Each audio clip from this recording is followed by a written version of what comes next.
अस्सलाम वालेकुम नादरीन, मैं सजाद जानी तो तुसी देख रहे हैं मेरे बहुत ही प्यार वाले जी और साडे मुल्क के बड़े अच्छे आर्टिस्ट हसन मुराद साहब का चैनल और एक वीडियो हुणे मेरी इस गुफ्तगू तो बाद जी तुसी वीडियो वेखोगे वो एक आइडिया है जिहड़ा मैं हसन मुराद साहब नूं कुछ दिन पहले दे के आया सा कि मैं सोचा सी कि यार कोई आर्टिस्ट जिहड़े साडे जिन्ने भी कॉमेडियंस ने खास तौर पर कॉमेडियंस ਆਪਾਂ ਸਾਰੇ ਨਾ ਉਹਨਾਂ ਦਾ ਇਹੀ ਦੇਖਦੇ ਆ ਕਿ ਯਾਰ ਅਜੁਗਤਾਂ ਤੇ ਹਸਾਉਣਾ ਤੇ ਉਹਨਾਂ ਦਾ ਜਿਹੜਾ ਉਹ ਰੂਪ ਜਿਹੜਾ ਉਹ ਪਰਫਾਰਮ ਕਰਦੇ ਨੇ ਲੇਕਿਨ ਉਹਨਾਂ ਦੀ ਜ਼ਿੰਦਗੀ ਜਿਹੜੀ ਨੰਗੀ ਕਿਦਾਂ ਉਹਨਾਂ ਨੇ ਸਟਰਗਲ ਕੀਤੀ ਬਚਪਨ ਚ ਕਿੰਨਾ ਦਾ ਉਹਨਾਂ ਦਾ ਹਿਸਾਬ ਕਿਤਾਬ ਸੀ ਕਿਦਾਂ ਖੇਡਦੇ ਸੀ ਕਿਦਾਂ ਆਪਣੇ ਵਾਲਿਦੈਨ ਦੇ ਨਾਲ ਉਹਨਾਂ ਦੇ ਤਲਕਾਤ ਸੀ ਕਿੰਨੀਆਂ ਕੁ ਮਾਰਾਂ ਖਾਧੀਆਂ ਕਿੰਨੀ ਕੁ ਸਟਰਗਲ ਕੀਤੀ ਕਿੰਨੇ ਕੁ ਮਤਲਬ ਉਹ ਕੀ ਉਹਨੂੰ ਕਹਿੰਦੇ ਨੇ ਕਿ ਪੈਸ਼ਨ ਕਿੰਨਾ ਕੁ ਸੀ ਉਹਨਾਂ ਦੇ ਵਿੱਚ ਜਿਹੜਾ ਇੱਥੇ ਤੱਕ ਉਹ ਪਹੁੰਚੇ ਨੇ ਤੇ ਮੈਂ ਹਸਨ ਮੁਰਾਦ ਸਾਹਿਬ ਨੂੰ ਕਿਹਾ ਕਿ ਸਰ ਤੁਸੀਂ ਨਾ ਇੱਕ ਸੀਰੀਅਲ ਸ਼ੁਰੂ ਕਰੋ ਇੱਕ ਪ੍ਰੋਗਰਾਮ ਐਸਾ ਸ਼ੁਰੂ ਕਰੋ ਕਿ ਹਰ ਕਾਮੇਡੀਅਨ ਦੇ ਕੋਲ ਜਾਓ ਜਿਹੜੇ ਵੀ ਆਰਟਿਸਟ ਨੇ ਉਹਨਾਂ ਨੂੰ ਕਾਮੇਡੀ ਦਾ ਨਹੀਂ ਪੁੱਛਣਾ ਉਹਨਾਂ ਨੇ ਇਹ ਨਹੀਂ ਪੁੱਛਣਾ ਕਿ ਜੀ ਕੋਈ ਜੁਗਤ ਮਾਰੋ ਜਾਂ ਉਹਨਾਂ ਦੇ ਨਾਲ ਕੋਈ ਮਜ਼ਾਕ ਉਹਨਾਂ ਨੂੰ ਸਿਰਫ ਉਹਨਾਂ ਦੇ ਜਿਹੜੀ ਜਦੋਂ ਉਹਨਾਂ ਨੂੰ ਫੇਮ ਮਿਲਿਆ ਉਸ ਤੋਂ ਪਹਿਲੇ ਦੀ ਜਿਹੜੀ ਲਾਈਫ ਹੈ ਨਾ ਉਹ ਤੁਸੀਂ ਉਹਨਾਂ ਦੇ ਨਾਲ ਡਿਸਕਸ ਕਰਨੀ ਉਹ ਤੁਸੀਂ ਉਹਨਾਂ ਦੇ ਕੋਲੋਂ ਪੁੱਛਣੀ ਤਾਂ ਕਿ ਦੇਖੋ ਸਾਡੇ ਜੋ ਕਿੰਨੇ ਬੰਦੇ ਜਿਨ੍ਹਾਂ ਨੂੰ ਪਤਾ ਹੀ ਨਹੀਂ ਕਿ ਸਾਡੇ ਜ਼ਫਰੀ ਖਾਨ ਸਾਹਿਬ ਮਾਸ਼ਾਅੱਲਾ ਐਡਾ ਵੱਡਾ ਨਾਮ ਆ ਅਸੀਂ ਉਹਨਾਂ ਨੂੰ ਜ਼ਫਰੀ ਖਾਨ ਸਾਹਿਬ ਬਣਨ ਤੋਂ ਬਾਅਦ ਜਾਣਦੇ 98% ਪਹਿਲੇ ਉਹ ਕੀ ਕਰਦੇ ਰਹੇ ਨੇ ਸਾਨੂੰ ਪਤਾ ਹੀ ਨਹੀਂ ਸਾਨੂੰ ਉਹ ਵੀ ਪਤਾ ਹੋਣਾ ਚਾਹੀਦਾ ਬਲਕਿ ਇਹ ਵੀਡੀਓ ਜਦੋਂ ਅਪਲੋਡ ਕਰਨਗੇ ਹਸਨ ਮੁਰਾਦ ਸਾਹਿਬ ਤੇ ਕੋਈ 20 ਸਾਲ ਬਾਅਦ ਵੀ ਅਗਰ ਕੋਈ ਚਾਹੇਗਾ ਤਾਂ ਦੇਖ ਸਕਦਾ ਕਿ ਯਾਰ ਇਹ ਕਿਸ ਤਰ੍ਹਾਂ ਔਰ ਬੜੀ ਹੈਲਪ ਮਿਲ ਸਕਦੀ ਨਵੇਂ ਆਉਣ ਵਾਲੇ ਬੰਦਿਆਂ ਨੂੰ ਹਿੰਮਤ ਮਿਲ ਸਕਦੀ ਸਾਰੇ ਜਿੰਨੇ ਵੀ ਆਰਟਿਸਟ ਨੇ ਸਾਡੇ ਤੇ ਉਹਨਾਂ ਦੇ ਕੋਲ ਜਾਣ ਔਰ ਉਹਨਾਂ ਨੇ ਪਹਿਲੀ ਵੀਡੀਓ ਬਣਾਈ ਹੈ ਸਰਦਾਰ ਕਮਾਲ ਸਾਹਿਬ ਦੇ ਨਾਲ ਸਰਦਾਰ ਕਮਾਲ ਸਾਹਿਬ ਨੂੰ ਉਹਨਾਂ ਨੇ ਪੁੱਛਿਆ ਉਹ ਮੈਂ ਦੇਖੀ ਵੀਡੀਓ ਬਹੁਤ ਅੱਛੀ ਵੀਡੀਓ ਬਣਾਈ ਲਿਹਾਜ਼ਾ ਕਿਉਂਕਿ ਆਈਡੀਆ ਉਹਨਾਂ ਨੂੰ ਮੈਂ ਦਿੱਤਾ ਸੀ ਔਰ ਇਸ ਆਈਡੀਆ ਦੀ ਵਜ੍ਹਾ ਇਹ ਨਹੀਂ ਸੀ ਕਿ ਕੋਈ ਕਾਮੇਡੀ ਜਾਂ ਇਹ ਇੱਕ ਅਸਾਸਾ ਅਸੀਂ ਜਮ੍ਹਾਂ ਕਰੀਏ ਮਾਨਵ ਚੰਦ ਸਾਹਿਬ ਨੇ ਸਖਾਵਤ ਨਾਜ਼ ਸਾਹਿਬ ਨੇ ਹੋਰ ਬੜੇ ਸਾਡੇ ਜਿਹੜੇ ਆਰਟਿਸਟ ਕੈਸਰ ਰੁਪਈਆ ਮੇਰਾ ਭਰਾ ਕਿਸ ਤਰ੍ਹਾਂ ਆਏ ਕੀ ਕਰਦੇ ਸੀ ਕੀ ਉਹਦੇ 'ਚ ਸ਼ਰਾਰਤਾਂ ਸੀ ਕੀ ਸਟਰਗਲ ਸੀ ਕੀ ਮੁਸ਼ਕਲਾਤ ਸੀ ਕਿਸ ਤਰ੍ਹਾਂ ਦੀ ਲਾਈਫ ਸੀ ਘਰ ਕਿੱਦਾਂ ਦਾ ਸੀ ਮਾਂ ਬਾਪ ਨਾਲ ਭੈਣਾਂ ਭਰਾਵਾਂ ਨਾਲ ਕਿੱਦਾਂ ਦਾ ਤਲਕ ਸੀ ਕਿੰਨੀਆਂ ਕੁ ਮਾਰਾਂ ਖਾਧੀਆਂ ਘਰੋਂ ਕਿੰਨੀਆਂ ਕੁ ਕੋਸ਼ਿਸ਼ਾਂ ਕੀਤੀਆਂ किस तरह कामयाब हुए इस सारा सानू पता होना चाहिए हर आर्टिस्ट का। और आज हमारे नए सेगमेंट मेरा बचपन में जो पहले मेहमान हैं वो है सरदार कमाल साहब। अस्सलाम वालेकुम जी। बिस्मिल्लाह वालेकुम अस्सलाम। सरदार साहब तुसी आए वेड़े चन्न चढ़ पे है। बड़ी मेहरबानी थोड़ी बड़ा अच्छा प्रोग्राम शुरू किया है मेरा बचपन ते मैं तो जी बचपन च ही है मेरे को मेरी बचपन दी गल्लां पुछणियां तुसीं ਇਹ ਚੂँਕਿ ਸੈਗਮੈਂਟ ਹੀ ਸਾਡਾ ਹੈ ਕਿ ਤੁਸੀਂ ਮਾਸ਼ਾਅੱਲਾ ਸੁਪਰਸਟਾਰ ਹੋ ਟੈਲੀਵਿਜ਼ਨ ਹੋਵੇ ਸੋਸ਼ਲ ਮੀਡੀਆ ਹੋਵੇ ਫਿਲਮ ਹੋਵੇ ਸਟੇਜ ਹੋਵੇ ਮੁਲਕੋਂ ਬਾਹਰ ਕੋਈ ਮੇਲਾ ਲੱਗਾ ਹੋਵੇ ਤੁਸੀਂ ਹਮੇਸ਼ਾ ਪਾਕਿਸਤਾਨ ਦੀ ਸਕਾਫਤ ਦੀ ਨੁਮਾਇੰਦਗੀ ਕੀਤੀ ਹੈ ਔਰ ਅੱਲਾਹ ਪਾਕ ਨੇ ਤੁਹਾਨੂੰ ਇੱਕ ਬਹੁਤ ਵੱਡੇ ਮੁਕਾਮ ਤੇ ਪਹੁੰਚਾਇਆ। ਲੇਕਿਨ ਅੱਜ ਅਸੀਂ ਉਸ ਸਰਦਾਰ ਕਮਾਲ ਨੂੰ ਨਹੀਂ ਮਿਲ ਰਹੇ। ਅੱਜ ਅਸੀਂ ਉਸ ਸਰਦਾਰ ਕਮਾਲ ਨੂੰ ਮਿਲਾਂਗੇ ਜਿਹੜਾ ਇਹ ਸਾਰਾ ਮੁਕਾਮ ਹਾਸਿਲ ਕਰਨ ਤੋਂ ਪਹਿਲੇ ਸੀ। बिल्कुल सही। आज मैं भी मेरा ख्याल के काफ़ी साल बाद तो सरदार कमाल ना मिलांगा। हाँ जी अल्लाह खैर बिल्कुल सही है। वो सरदार कमाल ना जिन्होंने मैं तो जानना वा लेकिन व्यूअर्स नहीं जानते। ठीक हो गया सब मैं तुस तो मैं जानते ही हो जी जी क्योंकि मैं माँ प्यो का कला पुत्र बड़िया मनता मुरादा वाला पुत्र बड़ा लाडला पुत्र और चौधरियां दा खानदान हवेलियां डेरे है गुज्जर बरादरी। अब्बा जी की मेरी ख्वाहिश थी कि मैं पढ़ा भी तो भलवान बन जा क्योंकि खुद भी भलवान सा तो सेहत मेरी इंज सी कि ठाकर नूं को 50 वारी धो लो मतलब तो उस तो बाद 3 वारी निचोड़ लो तो मेरी इहो जी सेहत सी फिर झंड के सुकने पा दे सुकन तो बाद दी जेड़ी सेहत मेरी उस तरह दी सेहत बिल्कुल स्लिम स्मार्ट और बिल्कुल जिस जरा तेज हवा चलती सी तुसी कह दिंदे सो मैं घरों बाहर नहीं निकलना। मैं कहना कि मेरे वालिद साहब ने बड़ी कोशिश की थी मैं तगड़ा को आंदी कि तगड़ा हो जा किस तरीके ना कि वो हुंदा सी कि मजा होंदियां सन अपने को ते वो कहंदे सन एक थण कटे दा ते एक मेरे पुत्र दा। अच्छा ठीक है तो मैं चोरी अपने वाला थण भी जिहड़ा सी ना दुध वाला वो कट्टे नूं पिया देना हुंदा सी यार तू पी लै तो कट्टे मैनूं एक भरा दी नज़र नाल वेखदे रहे ने ठीक है ते वो ख्वाहिश हुंदी सी कि साडा थन भरा है तो बड़ी ख्वाहिश सी अब्बा जी दी कि मैं भलवान बना जी जी तो फिर अजीब शर्तां अब्बा जी ने ना ला देनियां मेरियां लेकिन अल्लाह दा एक करम सी कि उदों साह जिहड़ा ना साह नां दी चीज़ दा मैनूं नहीं सी पता हुंदा कि साह की हुंदा है साह चढ़दे नहीं सी एक ते छोला सा जिसम इस तरह दा सी तो अब्बा जी ने की किया कि जी अजीब शर्तां ला देनियां उन्होंने ठीक है जी एक साढ़े सामने होंदा सी पट्ठिया वाला मनवर ਉਹ ਮਨੱਵਰ ਜਿਹੜਾ ਸੀ ਨਾ, ਮੈਨੂੰ ਉੱਥੇ ਬਹੁਤ ਗੁੱਸਾ ਹੁੰਦਾ ਸੀ ਕਿ ਉਹ ਮੇਰੇ ਪਿਓ ਨੂੰ ਕੋਈ ਨਾ ਕੋਈ ਨੇ ਐਸੀ ਗੱਲ ਕਰ ਦੇਣੀ, ਉਹਨੇ ਕਹਿਣਾ ਜੀ ਫਲਾਣੇ ਦੀ ਘੋੜੀ ਬਹੁਤ ਦੌੜਦੀ, ਅੱਛਾ ਤੇ ਪਿਓ ਮੇਰੇ ਕਹਿਣਾ ਮੇਰਾ ਮੁੰਡਾ ਬਹੁਤ ਦੌੜਦਾ ਹੈ। ਉਹਨੇ ਕਹਿਣਾ ਨਹੀਂ ਚੌਰ ਸਾਹਿਬ ਇਹ ਨਹੀਂ ਹੋ ਸਕਦਾ, ਮੁੰਡਾ ਕਿਵੇਂ ਦੌੜ ਸਕਦਾ ਘੋੜੇ ਦੇ? ਉਹਨੇ ਕਿਹਾ ਲਾ ਲਾ ਸ਼ਰਤ ਲਾ ਲੈ। ਪਤਾ ਲੱਗਾ ਕਿ ਜੀ ਸ਼ਰਤ ਲੱਗ ਗਈ ਮਨੱਵਰ ਪੱਠੇ ਵਾਲੇ ਦੇ ਮੇਰੇ ਅੱਬੇ ਦੀ, ਕਿ ਮੇਰਾ ਮੁੰਡਾ ਘੋੜੀ ਦੇ ਨਾਲ ਦੌੜੇਗਾ। ਕਿ ਘੋੜੀ ਤੋਂ ਤੇਜ਼ ਮੇਰਾ ਪੁੱਤਰ ਦੌੜੇਗਾ ਜਾਂ ਘੋੜੀ ਦੌੜੇਗੀ ਜੀ। ਜੀ ਤੇ ਮੈਨੂੰ ਨਹੀਂ ਪਤਾ, ਉਹਨੂੰ ਮਕਾਮ ਆ ਗਿਆ, ਉਹ ਦਿਨ ਆ ਗਿਆ ਸ਼ਰਤ ਵਾਲਾ, ਤੇ ਪਤਾ ਹੀ ਲੱਗਾ ਕਿ ਜੀ ਘੋੜੀ ਨਾਲ ਮੇਰੀ ਦੌੜ ਹੈ। ਅੱਛਾ ਠੀਕ ਹੈ ਜੀ। ਤੇ ਘੋੜੀ ਦੌੜੀ, ਉਧਰੋਂ ਮੈਂ ਦੌੜਿਆ, ਤੇ ਅੱਲਾ ਜਾਣਦਾ ਕਿ ਮੈਂ ਘੋੜੀ ਤੋਂ ਅੱਗੇ ਲੰਘ ਗਿਆ। ਅੱਛਾ ਸ਼ਰਤ ਜਿੱਤ ਗਿਆ ਮੈਂ। ਅੱਛਾ ਵੈਰੀ ਗੁੱਡ। ਮਤਲਬ ਐਕਸਪੈਰੀਮੈਂਟ ਮੇਰੇ ਤੇ ਇੰਜ ਹੋਏ ਨੇ। ਚਲੋ ਜੀ ਇੱਕ ਸ਼ਰਤ ਜਿੱਤ ਗਿਆ, ਅੱਲਾ ਅੱਲਾ ਕਰਕੇ, ਤੇ ਨਾਲ ਉਹਨਾਂ ਨੇ ਮੈਨੂੰ ਕਹਿਣਾ ਯਾਰ ਘੋਲ ਵੀ ਖਾ ਵੀ, ਠੀਕ ਹੈ ਜੀ, ਕਿ ਦੁਪਹਿਰਾਂ ਗਰਮੀ ਦੇ ਦੁਪਹਿਰਾਂ ਤੇ ਵੀ ਉੱਥੇ ਕਬੱਡੀ ਦਾ ਮੈਚ ਰੱਖ ਲੈਣਾ, ਪੱਕੀ ਸੋਲੰਗ ਲੱਗਦਾ ਸੀ ਉੱਥੇ, ਗਿੱਟੇ ਛਿੱਲੇ ਗਏ, ਕੋਈ ਨਹੀਂ ਇੰਜ ਹੁੰਦਾ, ਖੈਰ ਤਗੜਾ ਹੋ ਤੂੰ ਭਲਵਾਨ ਬਣਨਾ। ਮੇਰਾ ਕਿੱਥੇ ਭਲਵਾਨ ਦਾ ਕੋਈ ਇਰਾਦਾ ਸੀ, ਮਤਲਬ ਮੈਨੂੰ ਅਜੇ ਇਸ ਗੱਲ ਦਾ ਪਤਾ ਨਹੀਂ ਸੀ ਕਿ ਮੈਂ ਸ਼ਾਇਦ ਇਸ ਫੀਲਡ 'ਚ ਆਉਣਾ ਜਾਂ ਨਹੀਂ ਆਉਣਾ। ਉਹ ਜੀ ਇੱਕ ਤੇ ਘੋੜੀ ਕੋ ਜਿੱਤੇ, ਅੱਲਾ ਅੱਲਾ ਕਰਕੇ ਜੀ ਇੱਕ ਦਿਨ ਪਤਾ ਲੱਗਾ ਮਨੱਵਰ ਨੇ ਫਿਰ ਕੋਈ ਸ਼ਰਤ ਲਾ ਲਈ। ਅੱਛਾ ਮੈਨੂੰ ਨਹੀਂ ਪਤਾ ਲੱਗਾ, ਮੈਂ ਇੱਕ ਦੁਕਾਨ ਜਿੱਥੇ ਦੁੱਧ ਦੇਈਦਾ ਸੀ, ਮਾਮਾ ਮੁਹੰਮਦ ਸੈਨ ਸਾਹਿਬ ਅੱਲਾ ਨੂੰ ਜਨਰਲ ਨਸੀਬ ਕਰੇ, ਠੀਕ ਹੈ ਜੀ, ਬੜੇ ਇਹ ਅੱਛੇ ਤੁਸੀਂ ਗੱਲ ਫੈਸਲਾਬਾਦ ਦੀ ਸੁਣਾ ਜੀ, ਫੈਸਲਾਬਾਦ ਦੀ, ਆਪਣੇ ਬਚਪਨ ਦੀ ਗੱਲ ਸੁਣਾ ਰਹੀ। ਤੇ ਮੈਨੂੰ ਘਰੋਂ ਬੁਲਾਇਆ ਗਿਆ, ਤੇ ਮੇਰਾ ਅੱਬਾ ਜੀ ਉੱਥੇ ਬੈਠੇ ਸਨ, ਵੱਡੇ ਬਲਟੋਏ 'ਚ ਉਹਨਾਂ ਨੇ ਦੁੱਧ ਪਾਇਆ, ਤੇ ਦੁੱਧ ਇੰਜ ਹਿਲਾ ਰਹੇ ਨੇ, ਤੇ ਮੈਨੂੰ ਕਹਿ ਰਹੇ ਨੇ ਬਹਿ ਜਾ ਯਾਰ, ਤੇ ਇਹ ਪੀ ਖਾ ਥੋੜਾ ਜਿਹਾ ਦੁੱਧ। ਤੇ ਮੈਂ ਥੋੜਾ ਜਿਹਾ ਦੁੱਧ ਪੀਤਾ, ਤੇ ਕਿ ਗਰਮ ਹੈ? ਮੈਂ ਕਿਹਾ ਹਾਂਜੀ ਗਰਮ ਹੈ। ਅੱਛਾ ਕੋਈ ਨਹੀਂ, ਠੰਡਾ ਹੋ ਜਾਂਦਾ। ਫਿਰ ਇੰਜ ਕਰਕੇ ਹੋਰ ਪਿਆ, ਉਹ ਥੋੜਾ ਥੋੜਾ ਕਰਕੇ ਜਦੋਂ ਦੁੱਧ ਮੁੱਕਿਆ, ਤੇ ਮੇਰੇ ਅੱਬਾ ਜੀ ਨੇ ਉਹ ਬਲਟੋਇਆ ਜਿਹੜਾ ਥੱਲੇ ਮਾਰਿਆ, ਕਹਿੰਦੇ ਆ ਮਨੱਵਰ ਮੇਰਾ ਪੁੱਤਰ ਸ਼ਰਤ ਜਿੱਤ ਗਈ। ਪਤਾ ਲੱਗਾ ਥੋੜਾ ਥੋੜਾ ਕਰਕੇ ਮੈਨੂੰ 2 ਕਿਲੋ ਦੁੱਧ ਪਿਆ ਦਿੱਤਾ। ਅੱਛਾ ਕਿ 2 ਕਿਲੋ ਦੀ ਸ਼ਰਤ ਲੱਗੀ ਸੀ, ਉਸ ਤੋਂ ਬਾਅਦ ਮੇਰੀ ਤਬੀਅਤ ਖਰਾਬ ਹੋ ਗਈ ਕਿ ਮੈਂ 2 ਕਿਲੋ ਪੀ ਗਿਆ।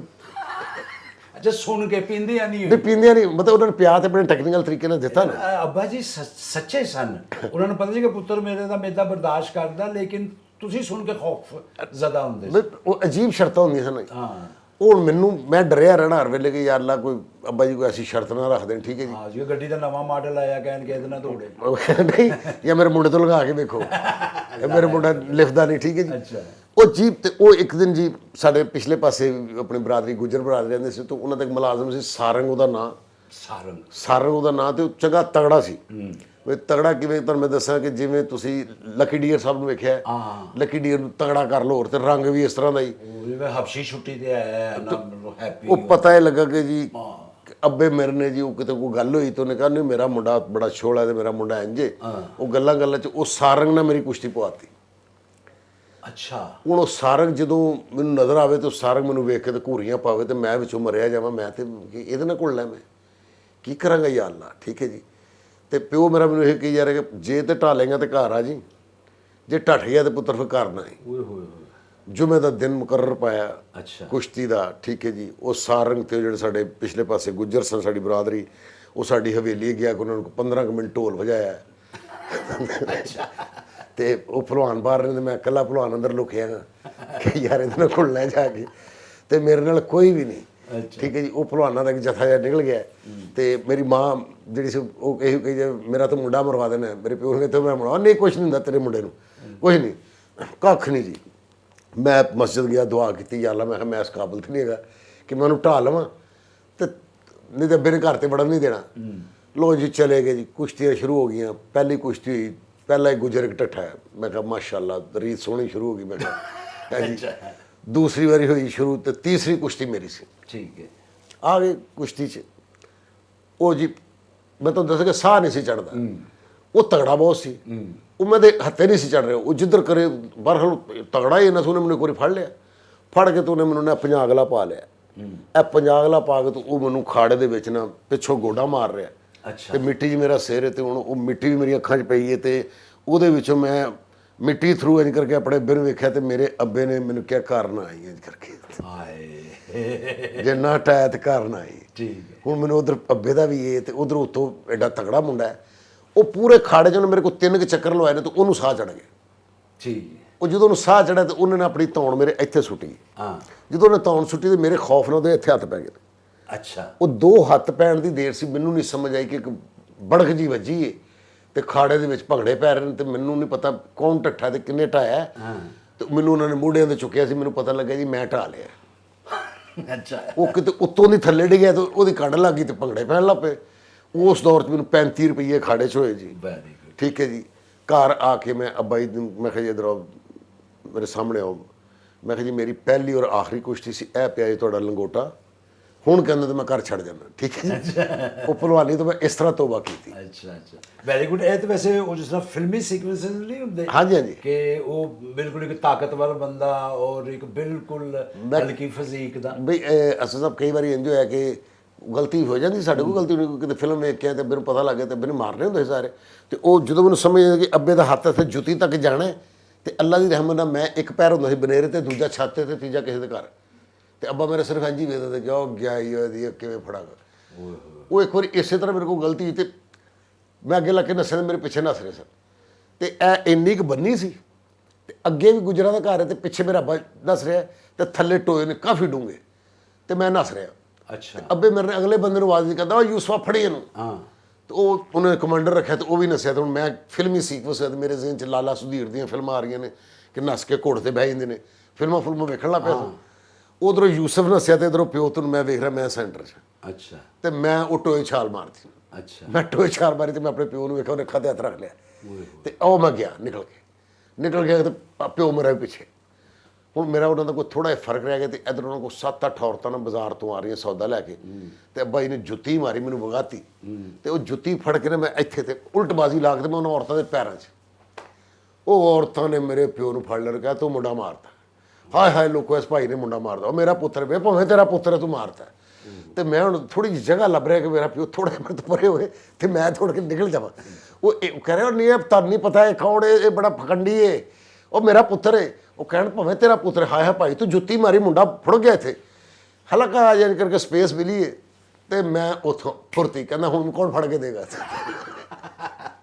ਚਲਾ ਗਿਆ ਜੀ ਅੱਛਾ ਹੈ ਸਰਦਾਰ ਸਾਹਿਬ ਤੁਸੀਂ ਐਕਟਰ ਬਣ ਕੇ ਵਰਨਾ ਜਿਸ ਤਰ੍ਹਾਂ ਦੀ ਤੁਹਾਡੀ ਦੌੜ ਹੈ ਤੁਸੀਂ ਚੋਰ ਬਹੁਤ ਅੱਛੇ ਤੇਰੀ ਪੁਲਿਸਾਂ ਮਗਰ ਤੇ ਤੁਸੀਂ ਫੜਾਈ ਨਹੀਂ ਸੀ ਅੱਛਾ ਮੈਨੂੰ ਇਸ ਗੱਲ ਦੀ ਨਾ ਹੁੰਦਾ ਕਦੀ ਕਦੀ ਅਹਿਸਾਸ ਹੁੰਦਾ ਕਿ ਕਦੀ ਹੁਣ ਸਾਡੇ ਪੈਸੇ ਨਿਕਲ ਜਾਂਦੇ ਨੇ ਸਮ ਟਾਈਮ ਪਰਸ ਹੁੰਦੇ ਕਿ ਯਾਰ ਕਿੰਨੇ ਕੱਢੇ ਨੇ ਜਾਂ ਕਿੰਨੇ ਕੱਢੇ ਉਹ ਮੇਰੇ ਨਿਕਲ ਜਾਂਦੇ ਤਾਂ ਮੈਨੂੰ ਦੁੱਖ ਨਹੀਂ ਹੁੰਦਾ ਉਹ ਦੁੱਖ ਇਸ ਲਈ ਹੁੰਦਾ ਕਿ ਮੇਰੇ ਬਾਈ ਰੁਪਾੜਾ ਆਦਮੀ ਸਨ ਤੇ ਉਹ ਗੁੱਥਲੀ 'ਚ ਪੈਸੇ ਰੱਖਦੇ ਸਨ ਗੁੱਥਲੀ 'ਚ ਪੈਸੇ ਤੇ ਇੱਕ ਫੰਮਣ ਬਾਹਰ ਤੇ ਆਪ ਪੈਸੇ ਗਿਣਨੇ ਨਹੀਂ ਚਾਹੁੰਦੇ ਹੁਣ ਉਹਨਾਂ ਨੇ ਰਾਤ ਨੂੰ ਕਮੀਜ਼ ਲਾ ਕੇ ਕਰਕੇ ਰੱਖ ਦੇਣੀ ਹੈ ਤੇ ਮੈਂ ਬਿਲਕੁਲ ਰਿੜਦਿਆਂ ਥੱਲੇ ਜਾਣਾ ਗੁੱਥਲੀ ਬਾਹਰ ਕੱਢਣੀ ਜਿੰਨੇ ਹਨੇਰੇ 'ਚ ਹੱਥ 'ਚ ਪੈਸੇ ਨੇ ਮੈਂ ਕੱਢ ਕੇ ਲੈ ਜਾਣੇ ਉਹਨਾਂ ਨੂੰ ਪਤਾ ਨਹੀਂ ਸੀ ਹੁੰਦਾ ਹੁਣ ਉਹ ਜਦੋਂ ਮੇਰੇ ਕੋਲ ਕੱਢਦਾ ਤੇ ਮੈਂ ਕਿਹਾ ਯਾਰ ਉਹ ਮੇਰੇ ਜਿਹੜੇ ਅੱਬਾ ਜੀ ਦੇ ਮੈਂ ਕੱਢੇ ਸੀ ਨਾ ਮੇਰੇ ਪੂਰੇ ਹੋ ਰਹੇ ਨੇ ਉਹ ਹਿਸਾਬ ਪੂਰਾ ਹੋ ਰਿਹਾ यानी कि गिव एंड टेक है।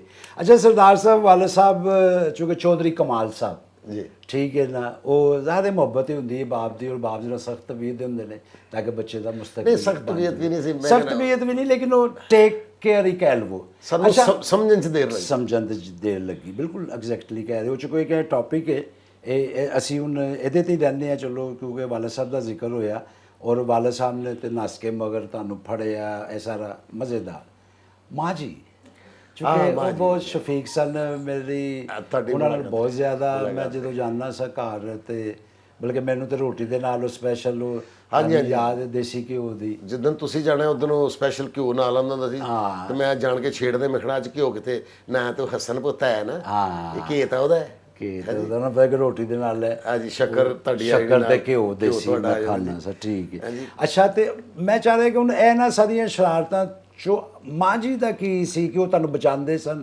ਸੇਵ ਕਰਦੇ ਸਨ ਜਾਂ ਉਹ ਡਾਂਟਦੇ ਸਨ ਜਾਂ ਕੀ ਕਰਦੇ ਮੈਂ ਕਰਨਾ ਕਿ ਜ਼ਾਹਿਰ ਹੈ ਕਿ ਮਾਂ ਹੈ ਨਾ ਹੁਣ ਉਹ ਐਵੇਂ ਇੱਕ ਦੋ ਪੈਣ ਤੋਂ ਬਾਅਦ ਉਹ ਅੱਬਾ ਜੀ ਨੂੰ ਕਹਿਣ ਬਸ ਕਰ ਦੇ ਉਹਨੂੰ ਮਾਰ ਦੇਣਾ ਇਹਨੂੰ ਕੀ ਕਰਨਾ ਮੈਂ ਸਮਝਾ ਲਾਂਗਾ ਉਹ ਹਮੇਸ਼ਾ ਫੇਵਰ ਮਾਂ ਤੇ ਫੇਵਰ ਹੀ ਕਰਦੇ ਹੁੰਦੇ ਨੇ ਤੇ ਉਹ ਬੜੀ ਫੇਵਰ ਜ਼ਿੰਦਗੀ 'ਚ ਮੈਂ ਬਲਕਿ ਅੱਛੀ ਗੱਲ ਹੈ ਕਿ ਅੱਜ ਸਾਡਾ ਟੌਪਿਕ ਐਸਾ ਹੈ ਕਿ ਮੈਂ ਚੋਰੀ ਕੰਮ ਕਰਦਾ ਰਿਹਾ ਜਦੋਂ ਥੀਏਟਰ ਸ਼ੀਟਰ ਦਾ ਨਾ ਕਿ ਚੋਰੀ ਪਤਾ ਨਾ ਲੱਗੇ ਅੰਮੀ ਨੂੰ ਨਾ ਪਤਾ ਲੱਗੇ ਝੂਠ ਬੋਲਣਾ ਵੀ ਅੰਮੀ ਨਾਲ ਕਿ ਅੰਮੀ ਮੈਨੂੰ ਪੈਸੇ ਦੇ ਦਿਓ ਮੈਂ ਵਾਪਡਾ 'ਚ ਲੱਗ ਰਿਹਾ ਹਾਲਾਂਕਿ ਅੰਮੀ ਨੂੰ ਇਹ ਪਤਾ ਹੈ ਕਿ ਇਹ ਪੜ੍ਹਿਆ ਹੀ ਨਹੀਂ ਹੋਇਆ ਤਾਂ ਉਹਨੇ ਫਿਰ ਵੀ ਵਿਚਾਰੀ ਨੇ ਪੈਸੇ ਦੇ ਦਿੱਤੇ ਅੱਛਾ ਪੁੱਤ ਲੱਗ ਜਾ ਠੀਕ ਹੈ ਅੱਛਾ ਯਾਨੀ ਕਿ ਇਸ ਬਹਾਨਿਆਂ ਨਾਲ ਤੁਸੀਂ ਪੈਸੇ ਬਹਾਨਿਆਂ ਨਾਲ ਪੈਸੇ ਲੈ ਜਾਣੇ ਨੇ ਠੀਕ ਹੈ ਜੀ ਮਤਲਬ ਐਵੇਂ ਉਹ ਇੱਕ ਵਾਰੀ ਟੇਪ ਐਡੀ ਵੱਡੀ ਟੇਪ ਸੀ ਇੱਕ ਡਰਾਮਾ ਕੀਤਾ 'ਚ ਪੈਸੇ ਕੱਢ ਗਏ ਤੇ ਉਹ ਮੈਨੂੰ ਖਾਲਿਸ ਲਈ ਮੋੜਾ ਸਾਹਿਬ ਅੱਲਾ ਉਹਨਾਂ ਨੂੰ ਜ਼ਿੰਦਗੀ ਸਿਹਤ ਤੰਦਰੁਸਤੀ ਦੇਵੇ ਤੇ ਉਦੋਂ ਮੇਰਾ ਕੋਈ ਡਰ ਨਹੀਂ ਸੀ ਤਾਰਫ ਤੇ ਮੈਨੂੰ ਕਹਿੰਦੇ ਯਾਰ ਪੈਸੇ ਨਾ ਹੋਣ ਤੇ ਡਰਾਮਾ ਨਹੀਂ ਕਰੀਦਾ ਮੈਂ ਕਿਹਾ ਖਾਲਿਸ ਸਾਹਿਬ ਤੁਹਾਡੇ ਪੈਸੇ ਮੈਂ ਨਾ ਅੱਜ ਰਾਤੀ ਦੇ ਦਿਆਂਗਾ ਉਹ ਮੈਂ ਟੇਪ ਰਿਕਾਰਡ ਚੁੱਕੀ ਤੇ ਮੇਰੀ ਮਾਂ ਕਹਿੰਦੀ ਇਹ ਕਿੱਧਰ ਮੈਂ ਕਿਹਾ ਖਰਾਬ ਹੋਈ ਠੀਕ ਕਰਾਲ ਚੱਲਾਂ ਅੱਛਾ ਤੇ ਉਹ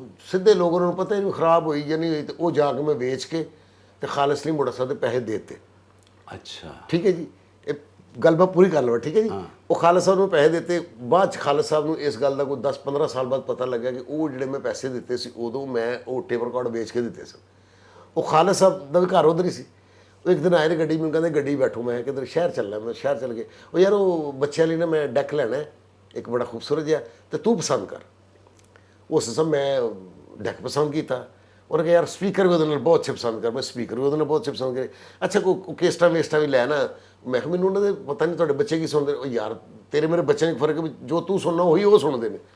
ਅੱਛਾ ਜੀ ਉਹ ਕੇਸਟਾ ਵੇਸਟਾ ਵੀ ਲੈ ਲਈਆਂ ਉਹਨਾਂ ਨੇ, ਪੈਸੇ ਪੂਸੇ ਪੇ ਕੀਤੇ, ਗੱਡੀ 'ਚ ਉਹ ਡੈਕ ਸ਼ੈਕ ਰੱਖਿਆ। ਤੇ ਮੈਂ ਕਿਹਾ ਮੈਨੂੰ ਘਰ ਲਾ, ਤੇ ਮੈਂ ਡਰਾਮੇ 'ਤੇ ਜਾਣਾ। ਤੇ ਉਹ ਘਰ ਗੱਡੀ ਲੈ ਕੇ ਆਏ ਨੇ, ਤੇ ਉਹ ਆ ਕੇ ਵੀ ਇੰਜੀ ਘਰ ਆ ਕੇ ਦੁੱਧ ਪੱਤੀ ਪੀਣੀ ਉਹਨਾਂ ਨੇ। ਤੇ ਯਾਰ ਖਾਣੇ ਦਾ ਟਾਈਮ ਤੋਂ ਖਾਣਾ ਖਾ ਲੈਣਾ। ਤੇ ਉਹ ਖਾ ਖੂ ਕੇ ਮੈਨੂੰ ਕਹਿੰਦੇ ਉਹ ਡੈਕ ਗੱਡੀ 'ਚ ਲਵਾ ਲੈ। ਮੈਂ ਡੈਕ ਲਵਾ ਲਵਾਂ। ਮੈਂ ਕਿਹਾ ਤੂੰ ਬੱਚਿਆਂ ਲਈ ਲਿਆ। ਕਹਿੰਦੇ ਮੈਨੂੰ ਕੱਲ ਪਤਾ ਲੱਗਿਆ ਕਿ ਤੂੰ ਟੇਪ ਵੇਚ ਕੇ ਮੈਨੂੰ ਪੈਸੇ ਦਿੱਤੇ ਸੀ। ਓ ਮਾਈ ਗॉड। ਅੱਛਾ ਉਹ ਵੀ ਚੁੱਕੇ ਬਹੁਤ ਖਾਲਸ ਸਲੀਮ ਸਾਹਿਬ ਵੀ ਠੀਕ ਹੈ ਬਹੁਤ ਜੀ, ਪਿਆਰ ਤੂੰ ਟੇਪ ਵੇਚ ਕੇ ਪੈਸੇ ਦਿੱਤੇ ਸਨ ਮੈਨੂੰ। ਤੇ ਪੁੱਤਰ ਮੈਨੂੰ ਕੱਲ ਪਤਾ ਲੱਗਾ, ਤੇ ਮੈਂ ਤੈਨੂੰ ਡੈਕ ਲੈ ਕੇ ਨਹੀਂ ਦੇ ਸਕਦਾ। ਉਹ ਮੈਂ ਕਿਹਾ ਨਹੀਂ ਖਾਲਸਾ ਵਕਤ ਲੱਗ ਗਿਆ। ਕਹਿੰਦੇ ਨਹੀਂ ਇਹ ਨਹੀਂ ਹੋਣਾ, ਮੇਰੇ ਰੂਲ ਸਕੂਲ ਹੀ ਨਹੀਂ ਮਿਲਣਾ। ਤੇ ਉਹ ਡੈਕ ਜਿਹੜਾ ਖਾਲਸ ਸਲੀਮ ਮੋੜਾ ਸਾਹਿਬ ਦਾ ਕਾਫੀ ਅਰਸਾ ਫਿਰ ਮੇਰੇ ਕੋਲ ਘਰ ਪਿਆ ਰਿਹਾ। ਚਲੋ ਇਹ ਵੀ ਇੱਕ ਅੱਛਾ ਮੈਂ ਆਉਣਾ ਚਾਹ ਰਿਹਾ ਚੁੱਕਿਆ ਅੱਜ ਤੁਹਾਡੇ ਇਰਦ ਗਿਰਦ ਅਸੀਂ ਰਹੀਏ ਕਿ ਆਪਣਾ ਮਾਂ ਜੀ ਦਾ ਜੋ ਗੱਲ ਸ਼ੁਰੂ ਹੋਈ ਸੀ, ਕਦੀ ਐਸਾ ਤੁਸੀਂ ਮਹਿਸੂਸ ਕੀਤਾ ਹੋਵੇ ਕਿ ਜਦੋਂ ਤੁਹਾਡੀ ਰੂਹ ਤੜਪ ਗਈ ਹੋਵੇ ਮਾਂ ਦੇ ਉਸ ਪਿਆਰ ਨੂੰ ਵੇਖ ਕੇ ਜਿਹੜਾ ਕਿ ਅੱਲਾਹ ਪਾਕ ਨੇ ਹਰ ਮਾਂ ਦੇ ਅੰਦਰ ਰੱਖਿਆ ਹੈ, ਤੇ ਤੁਹਾਡੇ ਨਾਲ ਕੋਈ ਐਸਾ ਕੋਈ ਵਾਕਿਆ ਕੋਈ ਐਸੀ ਗੱਲ? ਅਸਲ ਸਰ ਮੈਂ ਅਰਜ਼ ਕਰਨਾ ਚਾਹ ਰਿਹਾ ਕਿ ਮੈਂ ਜਦੋਂ ਵੀ ਇੱਥੋਂ ਲਾਹੌਰ ਜਾਣਾ ਸੀ, ਮੈਂ ਕਦੀ ਅੰਮੀ ਨੂੰ ਫੋਨ ਹੀ ਨਹੀਂ ਕੀਤਾ ਕਦੀ ਕਿ ਮੈਂ ਆ ਰਿਹਾ ਜਾਂ ਨਹੀਂ ਆ ਰਿਹਾ। ਔਰ ਅੱਲਾ ਸ਼ਾਇਦ ਹੈ ਕਿ ਜਾ ਕੇ ਇੰਝ ਕਰਕੇ ਗੱਡੀ ਸੀ ਤੇ ਠੀਕ ਹੈ, ਗੱਡੀ ਨਹੀਂ ਵੀ ਹੁੰਦੀ ਸੀ ਤੇ ਮੈਂ ਇੰਝ ਦਰਵਾਜ਼ੇ ਦੇ ਬਾਹਰ ਜਾ ਖਲੋਤਾ ਤੇ ਦਰਵਾਜ਼ਾ ਖੁੱਲ ਜਾਂਦਾ ਸੀ। ਔਰ ਮੈਂ ਬੜਾ ਪਰੇਸ਼ਾਨ, ਮੈਂ ਕਿਹਾ ਤੁਹਾਨੂੰ ਕਿਉਂ ਪਤਾ ਲੱਗਦਾ ਮੈਂ ਆਇਆ? ਤੇ ਕਹਿਣਾ ਪੁੱਤ ਮੇਰਾ ਦਿਲ ਕਹਿੰਦਾ ਸੀ ਤੂੰ ਬਾਹਰ ਖਲੋਤਾ ਹੈ।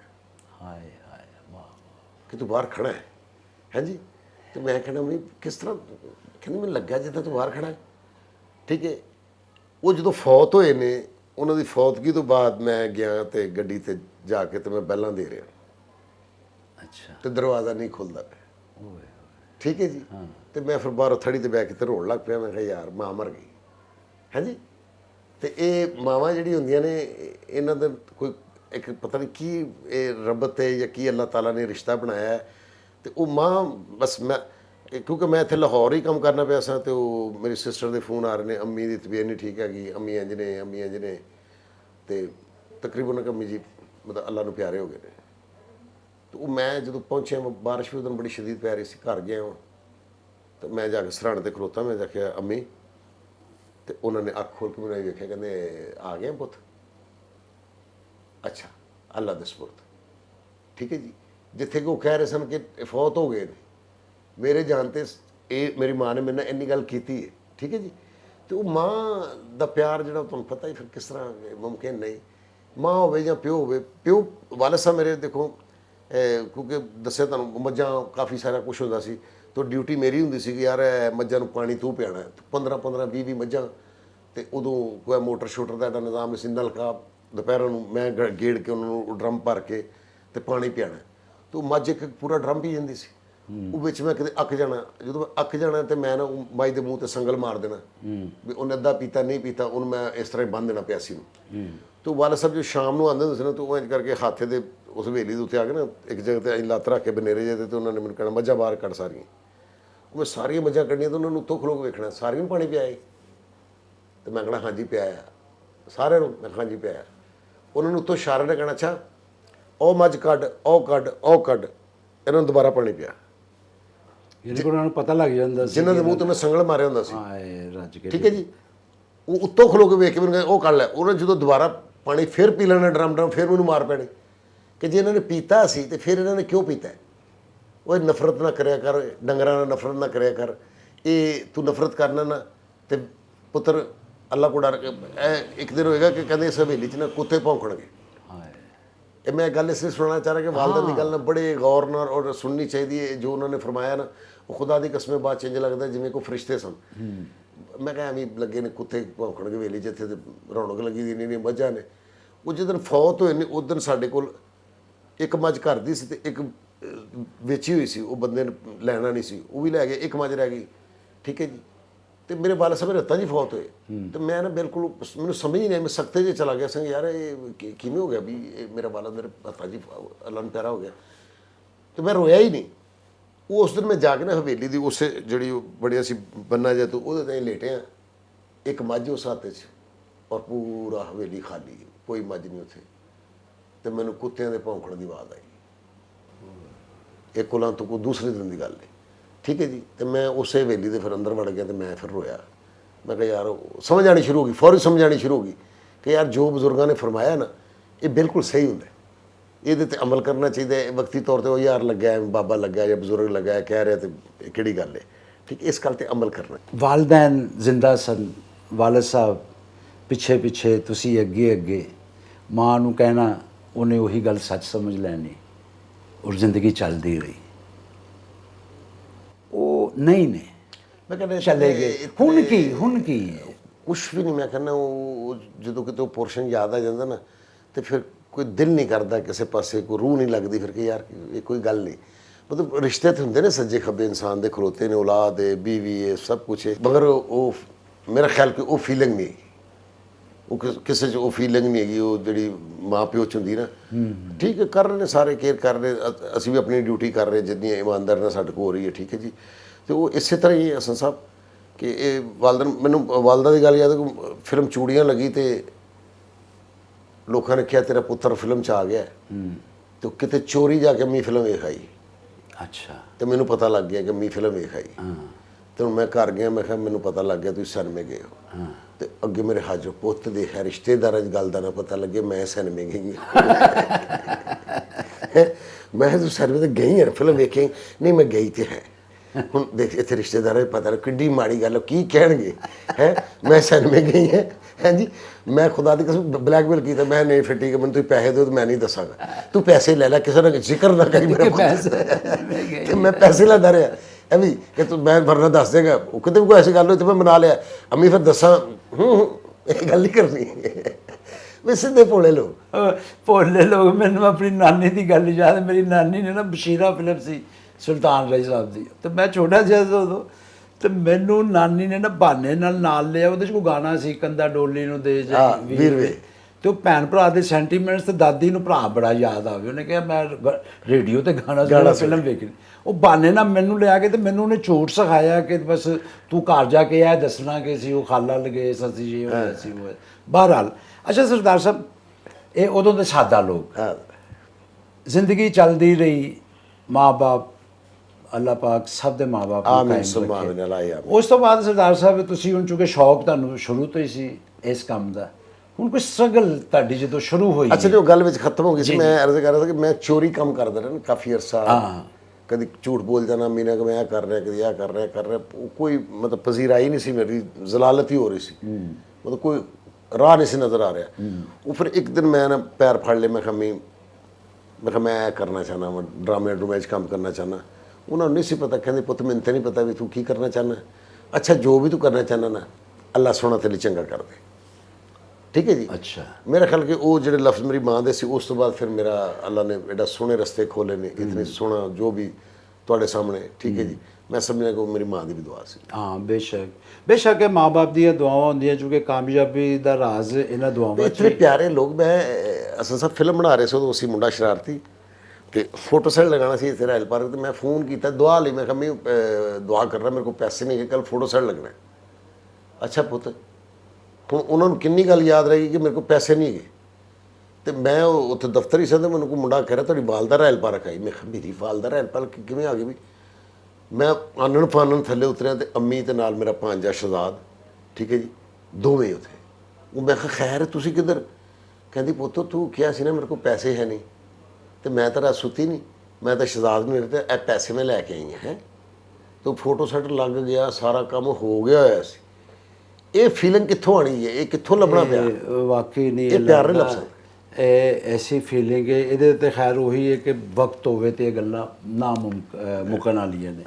ਸਰਦਾਰ ਸਾਹਿਬ, ਮੈਂ ਤੁਹਾਨੂੰ ਪੁੱਛਣਾ ਚਾਹਦੇ ਆ ਕਿ ਵੀ ਸਟਰਗਲ ਜਦੋਂ ਆਰਟਿਸਟ ਸ਼ੁਰੂ ਕਰਦਾ ਹੈ, ਗੋ ਕੇ ਘਰੋਂ ਤਕਰੀਬਨ ਖਾਂਦੇ ਪੀਂਦੇ ਹੀ ਨੇ ਸਾਰੇ, ਔਰ ਲੇਕਿਨ ਸਟਰਗਲ ਦੇ ਵਿੱਚ ਕੋਈ ਘਰ ਵਾਲਿਆਂ ਦੀ ਫੇਵਰ ਨਹੀਂ ਹੁੰਦੀ, ਉਹ ਫਿਰ ਇੱਕ ਔਖੇ ਟਾਈਮ ਸ਼ੁਰੂ ਹੁੰਦੇ। ਨਹੀਂ ਸਰ, ਮੈਂ ਬੜੀ ਮਿਹਨਤ ਕੀਤੀ। ਮੈਂ ਅਲਹਮਦੁਲਿਲਾ ਕਿਉਂਕਿ ਵਾਲਿਦ ਸਾਹਿਬ ਦੇ ਫੌਤ ਹੋਣ ਤੋਂ ਬਾਅਦ ਤੋਂ ਤਮਾਮ ਤਰ੍ਹਾਂ ਸਾਜ਼ਿਸ਼ਾਂ ਖਤਮ ਹੋ ਗਈਆਂ ਸਨ। ਠੀਕ ਹੈ ਜੀ। ਉਹ ਮੈਨੂੰ ਫਿਰ ਇੱਕ ਦਿਨ ਮੇਰੀ ਵਾਲਦਾ ਨੇ ਕਿਹਾ ਕਿ ਪੁੱਤ ਮਤਲਬ ਪਿਓ ਤੇਰਾ ਫੌਤ ਹੋ ਗਿਆ, ਹੁਣ ਪੈਸੇ ਮੈਂ ਤੇਰੇ ਤਾਇਆਂ ਕੋ ਮੰਗਣੇ ਨੇ। ਮੈਨੂੰ ਉਦੋਂ ਅਹਿਸਾਸ ਹੋਇਆ, ਮੈਂ ਕਿਹਾ ਤਾਇਆਂ ਕੋ ਮੰਗਣੇ ਨਹੀਂ। ਕਹਿੰਦੀ ਫਿਰ ਤੂੰ ਤਾਂ ਕੱਖ ਕਰਦਾ ਨਹੀਂ। ਉਸ ਦਿਨ ਮੈਂ ਘਰੋਂ ਨਿਕਲਿਆ। ਠੀਕ ਹੈ ਜੀ। ਉਦੋਂ 7 ਰੁਪਏ ਦਿਹਾੜੀ ਹੁੰਦੀ ਸੀ ਮਿਲ 'ਚ ਮਜ਼ਦੂਰ ਦੀ। ਠੀਕ ਹੈ ਜੀ। ਮੈਂ 7 ਰੁਪਏ ਦਿਹਾੜੀ ਦੇ ਕੰਮ ਤੇ ਚਲਾ ਗਿਆ ਸੀ। ਅੱਛਾ। Textile printing. ਠੀਕ ਹੈ ਜੀ। ਟੈਕਸਟਾਈਲ ਪ੍ਰਿੰਟਿੰਗ 'ਚ ਅੱਲਾ ਜਨਤ ਨਸੀਬ ਫਰਮਾਏ ਮੇਰੇ ਉਸਤਾਦ ਮੁਹਤਰਮ ਸਨ ਮਾਸਟਰ ਨਜ਼ੀਰ ਸਾਹਿਬ, ਮਾਸਟਰ ਦੁੱਖੀ ਨਾਂ ਸੀ ਉਹਨਾਂ ਦਾ, ਔਰ ਬੜੇ ਹੀ ਅੱਲਾ ਪਾਕ ਉਹਨਾਂ ਨੂੰ ਦਰ ਜਨਤ ਨਸੀਬ ਕਰੇ। ਠੀਕ ਹੈ ਜੀ। ਉਹ ਮੈਨੂੰ ਬਿਲਕੁਲ ਉਹਨਾਂ ਨੇ ਆਪਣੀ ਔਲਾਦ ਦੀ ਤਰ੍ਹਾਂ, ਮੈਂ ਫਿਰ ਕੋਈ ਮਤਲਬ ਇਹ ਸੀ ਕਿ 3 ਮਹੀਨੇ ਮੈਂ ਦਿਨ ਰਾਤ ਜਿਹੜਾ ਨਾ ਘਰ ਹੀ ਨਹੀਂ ਸੀ ਆਉਂਦਾ। ਉੱਥੇ ਮਿਲ 'ਚ ਹੀ ਕੰਮ ਕਰ ਮੇਲੇ 'ਚ ਹੀ ਕੰਮ ਕਰ ਰਿਹਾ, ਉੱਥੇ ਸੋ ਰਿਹਾ ਮੈਂ। ਠੀਕ ਹੈ ਜੀ। ਉਹ ਜਿਹੜੇ ਪੈਸੇ ਹੁੰਦੇ ਸੀ ਮੈਂ ਆਪਣੀ ਵਾਲਦਾ ਨੂੰ ਜਿੱਦਣ ਕਿਤੇ ਆ ਕੇ ਫੜਾ ਜਾਣੇ ਨੇ ਤੇ ਫਿਰ ਮਿਲ 'ਚ ਚੱਲ ਜਾਣਾ। ਠੀਕ ਹੈ ਜੀ। ਮਿਹਨਤ ਕੀਤੀ। ਫਿਰ ਮੈਂ ਮਤਲਬ ਉਸ ਤੋਂ ਪਹਿਲੇ ਬੱਸ ਕਨੈਕਟਰੀ ਕੀਤੀ ਫੈਸਲਾਬਾਦ ਤੋਂ ਅਖਾੜਾ। ਅੱਛਾ। ਠੀਕ ਹੈ ਜੀ। ਬੱਸ ਤੇ ਕਨੈਕਟਰ ਚੱਲਣ ਲੱਗ ਪਿਆ ਕਿ ਯਾਰ ਕੰਮ ਕਰਨਾ। ਠੀਕ ਹੈ ਜੀ। ਉਹ ਇੱਕ ਦਿਨ ਇੱਕ ਬਰਾਤ ਲੈ ਕੇ ਪਿੰਡ 'ਚ ਗਏ ਸੀ। ਮੈਂ ਕਿਹੜਾ ਪੱਖਾ ਕਨੈਕਟਰ ਸੀ। ਠੀਕ ਹੈ ਜੀ। ਉਹ ਫਸ ਗਈ ਉਹਦੇ ਖਾਲੇ ਵਿੱਚ ਤੇ ਉਹ ਉਹਨੇ ਕਿਹਾ ਕਢਵਾ, ਅਗਲੇ ਟਾਇਰ ਕਢਵਾ ਕੇ ਤੇ ਆਪਣੇ ਨੂੰ ਕਨੈਕਟਰ ਬਣਿਆ, ਪਿੱਛੇ ਸੀੜੀ ਨੂੰ ਫੜ ਕੇ ਤੇ ਪਿਛਲੇ ਟਾਇਰ ਜਦੋਂ ਵੱਜੇ ਨੇ ਉਹਦੇ 'ਚ ਖਾਲੇ 'ਚ ਬੱਸ ਨਿਕਲ ਗਈ, ਕਨੈਕਟਰ ਖਾਲੇ 'ਚ ਸੀ। ਠੀਕ ਹੈ ਜੀ। ਉਹ ਸਾਰਾ ਬਰਾਤ ਰੋਟੀ ਖਾ ਰਹੇ ਸੀ ਤੇ ਮੈਂ ਉੱਥੇ ਪਿੰਡ ਦੇ ਖੂਹ ਤੇ ਨਹਾਉਣ ਡਿਆ ਸੀ।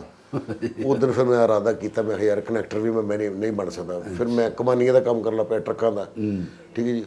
ਉਹ ਕੋਈ ਗੱਲ ਕੀਤੀ ਤੇ ਉਹ ਕਮਾਨੀ ਹੁੰਦੀ 3.5 ਮਨ ਦੀ ਟਰੱਕ ਦੀ, ਛੋਟੇ ਟਰੱਕ ਦੀ, ਤੇ ਉਹ ਉਹਨਾਂ ਨੇ ਜਿਹੜੇ ਅੱਗੇ ਬੰਦੇ ਸੀ ਉਹਨਾਂ ਨੇ ਛੱਡ ਦਿੱਤੀ। ਉਹ ਛੱਡੀ, ਉਹ ਮੇਰੇ ਦੋਵਾਂ ਹੱਥਾਂ ਤੇ ਆ ਪਈ। ਹੁਣ ਮੇਰੇ ਹੱਥ ਤੇ ਕਮਾਨੀ, ਮੈਂ ਚੀਖਾਂ ਮਾਰ ਰਿਹਾ ਤੇ ਉਹ ਸਮਝ ਰਹੇ ਨੇ ਮੈਂ ਮਜ਼ਾਕ ਕਰ ਰਿਹਾ। ਉਹ ਕਮਾਨੀ ਚੁੱਕੀ ਤੇ ਮੇਰੇ ਬਿਲਕੁਲ ਹੱਥ ਜਿਹੜੇ ਨੇ ਛਿੱਲੇ ਗਏ ਸਨ। ਤੇ ਇੱਕ ਡਰਾਈਵਰ ਨੇ ਮੇਰੇ ਹੱਥ ਵੇਖੇ ਤੇ ਉਹਨੇ ਬ੍ਰੇਕ ਹੈਲ ਪਾ ਦਿੱਤਾ ਮੇਰੇ ਫੌਰੀ ਹੱਥਾਂ ਤੇ। ਉਹ ਦਿਨ ਮੈਂ ਕਮਾਨੀਆਂ ਦਾ ਇਰਾਦਾ ਤਰਕ ਕਰਤਾ, ਮੈਂ ਹੁਣ ਮੈਂ ਕਮਾਨੀਆਂ ਦਾ ਵੀ ਨਹੀਂ ਸਿੱਖਣਾ। ਠੀਕ ਹੈ ਜੀ। ਫਿਰ ਵੈਲਡਿੰਗ ਦਾ ਕੰਮ ਸਿੱਖਣ ਲੱਗ ਪਿਆ। ਉਹ ਵੈਲਡਿੰਗ ਦਾ ਕੰਮ ਕਰਦੇ ਕਰਦੇ ਇੱਕ ਦਿਨ ਉਹ ਲਾਈਟ ਅੱਖਾਂ 'ਚ ਪੈ ਗਈ, 2 ਦਿਨ ਗਿੱਲੀ ਪੱਤੀ ਅੱਖਾਂ 'ਤੇ ਬੰਨੀ। ਫਿਰ ਵੈਲਡਿੰਗ ਦੇ ਕੰਮ ਨੂੰ ਬਾਏ ਕਿਹਾ। ਠੀਕ ਹੈ ਜੀ। ਫਿਰ ਇੱਧਰ ਰੰਗ ਮਾਸਟਰੀ ਵਾਲੇ ਪਾਸੇ ਆ ਗਏ ਜੀ। ਉਹ ਰੰਗ ਮਾਸਟਰੀ 'ਚ ਆ ਕੇ ਉਹ ਮੇਰੇ ਉਸਤਾਦ ਬਹੁਤ ਅੱਛੇ ਸਨ। ਉੱਥੇ ਮੇਰੀ ਫਸਟ ਮੁਲਾਕਾਤ ਤਾਰਨਜੀਤ ਸਾਹਿਬ ਨਾਲ ਹੋਈ। ਅੱਛਾ। ਉਸੇ ਫੈਕਟਰੀ 'ਚ। ਠੀਕ ਹੈ ਜੀ। ਤੇ ਸ਼ੌਕ ਮੇਰਾ ਇਹ ਸੀ ਕਿ ਮੈਂ ਜਾਣਾ ਇਸੇ ਮੰਜ਼ਿਲ ਵਾਲੇ ਪਾਸੇ। ਠੀਕ ਹੈ ਜੀ। ਕਿਉਂਕਿ ਮੇਰੇ ਦੋਸਤ ਜਿਹੜੇ ਸਨ ਉਹ ਮੇਰੇ ਬਚਪਨ ਦੇ, ਜਿਵੇਂ ਕਿ ਅੱਛੂ ਖਾਨ ਸਾਹਿਬ ਢੋਲਕ ਵਾਲੇ। ਠੀਕ ਹੈ ਜੀ। ਉਹ ਮੇਰੇ ਬਚਪਨ ਦੇ ਬੇਲੀ ਸਨ ਤੇ ਉਹਨਾਂ ਕੋਲ ਕੁਰੈਸ਼ੀ, ਹਾਂਜੀ, ਉਹਨਾਂ ਕੋਲ ਢੋਲਕ ਨਹੀਂ ਸੀ ਹੁੰਦੀ ਤੇ ਮੈਂ ਫਿਰ ਮਾਸਟਰ ਵੀ ਬਣ ਗਿਆ। ਠੀਕ ਹੈ ਜੀ। ਅੱਛਾ। ਉਹ ਮਾਸਟਰ ਬਣ ਗਿਆ ਸੀ ਤੇ ਹੁਣ ਮੇਰੀ ਅੱਛੀ 30-35 ਹਜ਼ਾਰ ਮੇਰੀ ਪੇ ਲੱਗ ਗਈ ਤੇ ਨਾਲ ਮੈਂ ਆਪਣਾ ਅਸਿਸਟੈਂਟ ਅੱਛੂ ਖਾਨ ਵੀ ਰੱਖ ਲਿਆ। ਅੱਛਾ। ਕਿ ਉਹਨੂੰ ਮੈਂ ਕਿਹਾ ਯਾਰ ਇਹ ਮੇਰਾ ਇਕੱਠੇ ਹੀ ਫਿਰਦੇ ਰਹਿੰਦੇ।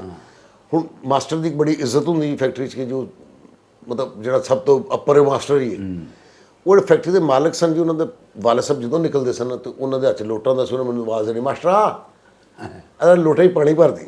ਅੱਛਾ। ਤਾਂ ਮੈਂ ਬਜ਼ੁਰਗ ਸਮਝ ਕੇ ਉਹਨਾਂ ਨੂੰ ਭਰ ਕੇ ਦੇ ਦੇਣਾ। ਕੋਈ ਉਹ ਇੱਕ ਦਿਨ ਅੱਛੂ ਖਾਨ ਨੇ ਮੈਨੂੰ ਕਿਹਾ ਯਾਰ ਅਸੀਂ ਤੂੰ ਮਾਸਟਰ ਹੈਗਾ ਤੇ ਤੇਰੇ ਕੋਲ ਪਾਣੀ ਕਿਉਂ ਲੈਂਦਾ? ਠੀਕ ਹੈ। ਮੈਨੂੰ ਉਧਰ ਅਹਿਸਾਸ ਹੋਇਆ, ਮੈਂ ਕਿਹਾ ਯਾਰ ਹੋਇਆ ਆਪ ਵੀ ਭਰ ਸਕਦੇ, ਮੇਰੇ ਕੋਲ ਕਿਉਂ ਲੈਂਦਾ? ਮੈਂ ਕਿਹਾ ਅੱਜ ਤੋਂ ਬਾਅਦ ਨਹੀਂ ਮੰਗੇਗਾ ਉਹ ਤੋਂ। ਉਹ ਉਸੇ ਟਾਈਮ ਨਾਲ ਨਿਕਲੇ ਨੇ, ਮਾਸਟਰ ਪਾਣੀ ਭਰਦੀ। ਮੈਂ ਕਿਹਾ ਅੱਛਾ ਜੀ। ਉਹ ਇੱਕ ਹੁੰਦਾ ਸੋਡੀਅਮ ਨਾਈਟ੍ਰੇਟ, ਕਲਰ 'ਚ ਪੈਂਦਾ। ਠੀਕ ਹੈ ਜੀ। ਉਹ ਮੈਂ ਮੁੱਠ ਭਰ ਕੇ ਸੋਡੀਅਮ ਨਾਈਟ੍ਰੇਟ ਦੀ ਪਾਤੀ, ਉਹਦੇ ਨਾਲ ਸਿਰਫ ਖਾਰਿਸ਼ ਪੈਂਦੀ। ਉਹ ਜੋ ਵਾਲਦ ਸਾਹਿਬ ਗਏ ਨੇ ਤੇ ਯਾਰ ਪਲੀਜ਼ ਤੁਹਾਡੀ ਮਿਹਰਬਾਨੀ, ਪਾਣੀ ਚਲੋ ਕੋਈ ਡੋਂਗੇ 'ਚ ਹੋਵੇ ਨਾ ਤੇ ਬੰਦਾ ਕਹਿੰਦਾ ਖਾਰਿਸ਼ ਪਏਗੀ ਤੇ ਠੀਕ ਹੈ। ਇਹ ਲੋਟੇ ਵਾਲੇ ਪਾਣੀ 'ਚ ਤੇ ਮੈਨੂੰ ਹੁਣ ਯਾਦ ਆਇਆ ਕਿ ਜਰਾ ਬਹਿ ਨਹੀਂ ਸਕਿਆ ਕਿ ਮਾਸਟਰ ਸਾਹਿਬ ਕੋਲ ਕਿਉਂ ਪਾਣੀ ਮੰਗਦੇ ਨੇ। ਉਹ ਜਦੋਂ ਵਾਪਸ ਆਏ ਨਾ ਤੇ ਉਹ ਬੜੇ ਮਤਲਬ ਤਕਲੀਫ ਸਨ। ਮੈਨੂੰ ਕਹਿੰਦੇ ਮਾਸਟਰ ਮੈਂ ਨਹੀਂ ਬਚਦਾ। ਕਹਿੰਦੇ ਮੈਂ ਹੋਇਆ ਕੀ? ਕਹਿੰਦੇ ਮੈਨੂੰ ਖੁਰਕ ਹੋ ਰਹੀ ਹੈ। ਤੇ ਕਹਿ ਵੀ ਨਹੀਂ ਸਕਦੇ ਇਹ ਹੋਇਆ ਕੀ ਹੈ? ਉਹ ਤੜਫ ਅੰਦਰ ਦਫ਼ਤਰ 'ਚ ਗਏ ਨੇ। ਫਿਰ ਉਹਦਾ ਪੁੱਤਰ ਜਿਹੜਾ ਬੇਟਾ ਉਹਦਾ ਆ ਗਿਆ, ਉਹਨੂੰ ਕਿਹਾ ਯਾਰ ਉਹ ਬਾਈ ਨੂੰ ਕੀ ਹੋ ਗਿਆ? ਮੈਂ ਕਹਿੰਦਾ ਉਹ ਪਤਾ ਨਹੀਂ ਪਾਣੀ 'ਚ ਕੀ ਸੀ। ਮੈਂ ਕਿਹਾ ਉਹਨਾਂ ਨੂੰ 50 ਵਾਰੀ ਕਿਹਾ ਵੀ ਤੁਸੀਂ ਖੁਦ ਭਰ ਲਿਆ ਕਰੋ, ਇੱਥੇ ਕੈਮੀਕਲ ਪਿਆ ਹੁੰਦਾ, ਖੁਦਾ ਨਾ ਖਾਸਾ ਪਤਾ ਨਹੀਂ ਕੀ ਪੈ ਗਿਆ ਵਿੱਚ, ਲਿਆਓ ਲੋਟਾ ਦੁਬਾਰਾ। ਉਹ ਲੋਟਾ ਲਿਆਂਦਾ ਤੇ ਇੱਕ ਸੋਡੀਅਮ ਅਸਟੇਟ ਹੁੰਦਾ ਹੈ, ਉਹਦੇ ਨਾਲ ਠੰਡ ਪੈ ਜਾਂਦੀ। ਉਹ ਫਿਰ ਬਾਅਦ ਮੈਂ ਉਹ ਪਾਇਆ। ਮੈਂ ਕਿਹਾ ਜਾਓ ਜ਼ਰਾ ਜਾ ਕੇ ਧੋਸ਼ ਹੋ, ਸ਼ਾਇਦ ਠੀਕ ਹੋ ਜੇ। ਉਹ ਫਿਰ ਜਦੋਂ ਆਏ ਨੇ ਤਾਂ ਕਹਿੰਦੇ ਠੰਡ ਪੈ ਗਈ। ਉਹ ਕੋਈ 10 ਦਿਨਾਂ ਬਾਅਦ ਇਸ ਗੱਲ ਦਾ ਪਤਾ ਲੱਗ ਗਿਆ ਫੈਕਟਰੀ 'ਚ ਕੀ ਹਰਕਤ ਮੈਂ ਕੀਤੀ ਸੀ। ਉਹਨੇ ਮੈਨੂੰ ਬੁਲਾਇਆ ਅੰਦਰ, ਉਹਨੇ ਕਿਹਾ ਮਾਸਟਰ ਸਾਹਿਬ ਤੁਹਾਨੂੰ ਪਤਾ ਹੈ ਤੁਸੀਂ ਕੀ ਹਰਕਤ ਕੀਤੀ? ਮੈਂ ਕਿਹਾ ਮੈਨੂੰ ਪਤਾ ਹੈ, ਹੱਥ ਮਿਲਾਓ। ਮੈਂ ਕਿਹਾ ਜਾਣ ਵਾਲੀ ਕੀਤੀ ਹੈ। ਠੀਕ ਹੈ ਜੀ। ਤੇ ਉਹ ਕੰਮ ਵੀ ਛੱਡ ਦਿੱਤਾ ਜੀ, ਰੰਗ ਮਾਸਟਰੀ ਵਾਲਾ ਵੀ ਛੱਡ ਦਿੱਤਾ ਜੀ। ਤੇ ਸ਼ੌਕ ਇੱਧਰ ਆਉਣ ਦਾ ਸੀ। ਅੱਛਾ। ਅੱਛਾ, ਇੱਧਰ ਜਦੋਂ ਤੁਸੀਂ ਰੁਖ ਕੀਤਾ ਤੇ ਇਸ ਕੰਮ 'ਚ ਯਦੀ ਕਿ ਉਸ ਰੁਖ ਕਰਨ 'ਚ ਔਰ ਸਰਦਾਰ ਕਮਾਲ, ਯਾਨੀ ਕਿ ਅਸੀਂ ਇੱਥੇ ਤੱਕ ਆ ਜਾਂਦੇ ਹਾਂ ਫੋਰ ਐਗਜ਼ਾਮਪਲ ਕਿ ਜਿਸ ਵੇਲੇ ਤੁਹਾਡਾ ਲਾਹੌਰ ਦੇ ਵਿੱਚ ਡਰਾਮਾ ਲੱਗਾ ਜਨਮ ਕੀ ਮੈਲੀ ਚਾਦਰ। ਜੀ ਜੀ। ਠੀਕ ਹੈ, ਉਸ ਤੋਂ ਪਹਿਲੇ ਤੁਸੀਂ ਇੱਕ ਮਾਸ਼ਾਅੱਲਾ ਨਾਮ ਕਮਾ ਚੁੱਕੇ ਹੋ। ਤੇ ਉਹ ਜਿਹੜੀ ਸਟਰਗਲ ਸੀ, ਯਾਨੀ ਕਿ ਅੱਜ ਦੇ ਸਰਦਾਰ ਕਮਾਲ ਦੀ ਜਿਸ ਮੁਕਾਮ ਤੇ ਵੇ, ਇਹਦੇ ਪਿੱਛੇ ਜਿਹੜੀ ਸਟਰਗਲ ਹੈ ਉਹ ਕੁਝ ਸਾਨੂੰ ਜੀ ਮੈਂ ਅਰਜ਼ ਕਰ ਰਿਹਾ ਕਿ ਫੈਸਲਾਬਾਦ 'ਚ ਤੁਹਾਨੂੰ ਪਤਾ ਹੈ ਕਿ ਤੁਸੀਂ ਵੀ ਤਸ਼ਰੀਫ ਲਿਆਂਦੇ ਸੋ ਜੀ ਜੀ ਠੀਕ ਹੈ। ਉਦੋਂ ਥੀਏਟਰ ਸ਼ੇਟਰ ਸਾਡਾ ਉੱਥੇ ਘੁੰਮਦਾ ਨਹੀਂ ਸੀ, ਆਰਟਸ ਕਾਉਂਸਲ ਹੀ ਹੁੰਦੀ ਸੀ, ਓਪਨ ਏਅਰ ਹੁੰਦਾ ਸੀ, ਠੀਕ ਹੈ ਜੀ। ਉੱਥੇ ਇੱਕ ਐਸੀ ਸ਼ਖਸੀਅਤ ਸੀ ਜਿਹੜੇ ਬਹੁਤ ਸ਼ਦੀਦ ਖਿਲਾਫ ਸਨ ਡਰਾਮੇ ਦੇ, ਕਿ ਡਰਾਮਾ ਨਹੀਂ ਉਹਨਾਂ ਨੇ ਹੋਣ ਦੇਣਾ। ਤੇ ਉਹ ਡਰਾਮਾ ਜਦੋਂ ਨਹੀਂ ਸੀ ਹੋਣ ਦਿੰਦੇ, ਉਹ ਅਸੀਂ ਵੀ ਕੋਸ਼ਿਸ਼ ਕਰਨੇ ਸੇ ਕਰੀਏ। ਉਹ ਜਦੋਂ ਕਿਤੇ ਕੀਤਾ ਪਤਾ ਲੱਗਾ ਕਿ ਅੱਧਾ ਸ਼ੋਅ ਚੱਲਿਆ ਤੇ ਪੁਲਿਸ ਪੈ ਗਈ, ਠੀਕ ਹੈ ਜੀ। ਤੇ ਡਰਾਮਾ ਵੀ ਉੱਥੇ, ਤੇ ਅਸੀਂ ਉੱਥੇ ਕਈ ਵਾਰੀ ਨੱਸੇ ਆ, ਔਰ ਸਟਰਗਲ ਸਾਡੀ ਜਾਰੀ ਰਹੀ, ਠੀਕ ਹੈ ਜੀ। ਉਹ ਫਿਰ ਆਹਿਸਤਾ ਆਹਿਸਤਾ ਕਰਦੇ ਕਰਦੇ ਥੀਏਟਰ ਬਣ ਗਿਆ, ਫਿਰ ਇੱਕ ਸਟੂਡੈਂਟਾਂ ਦਾ ਦੌਰ ਆ ਗਿਆ, ਠੀਕ ਹੈ ਜੀ।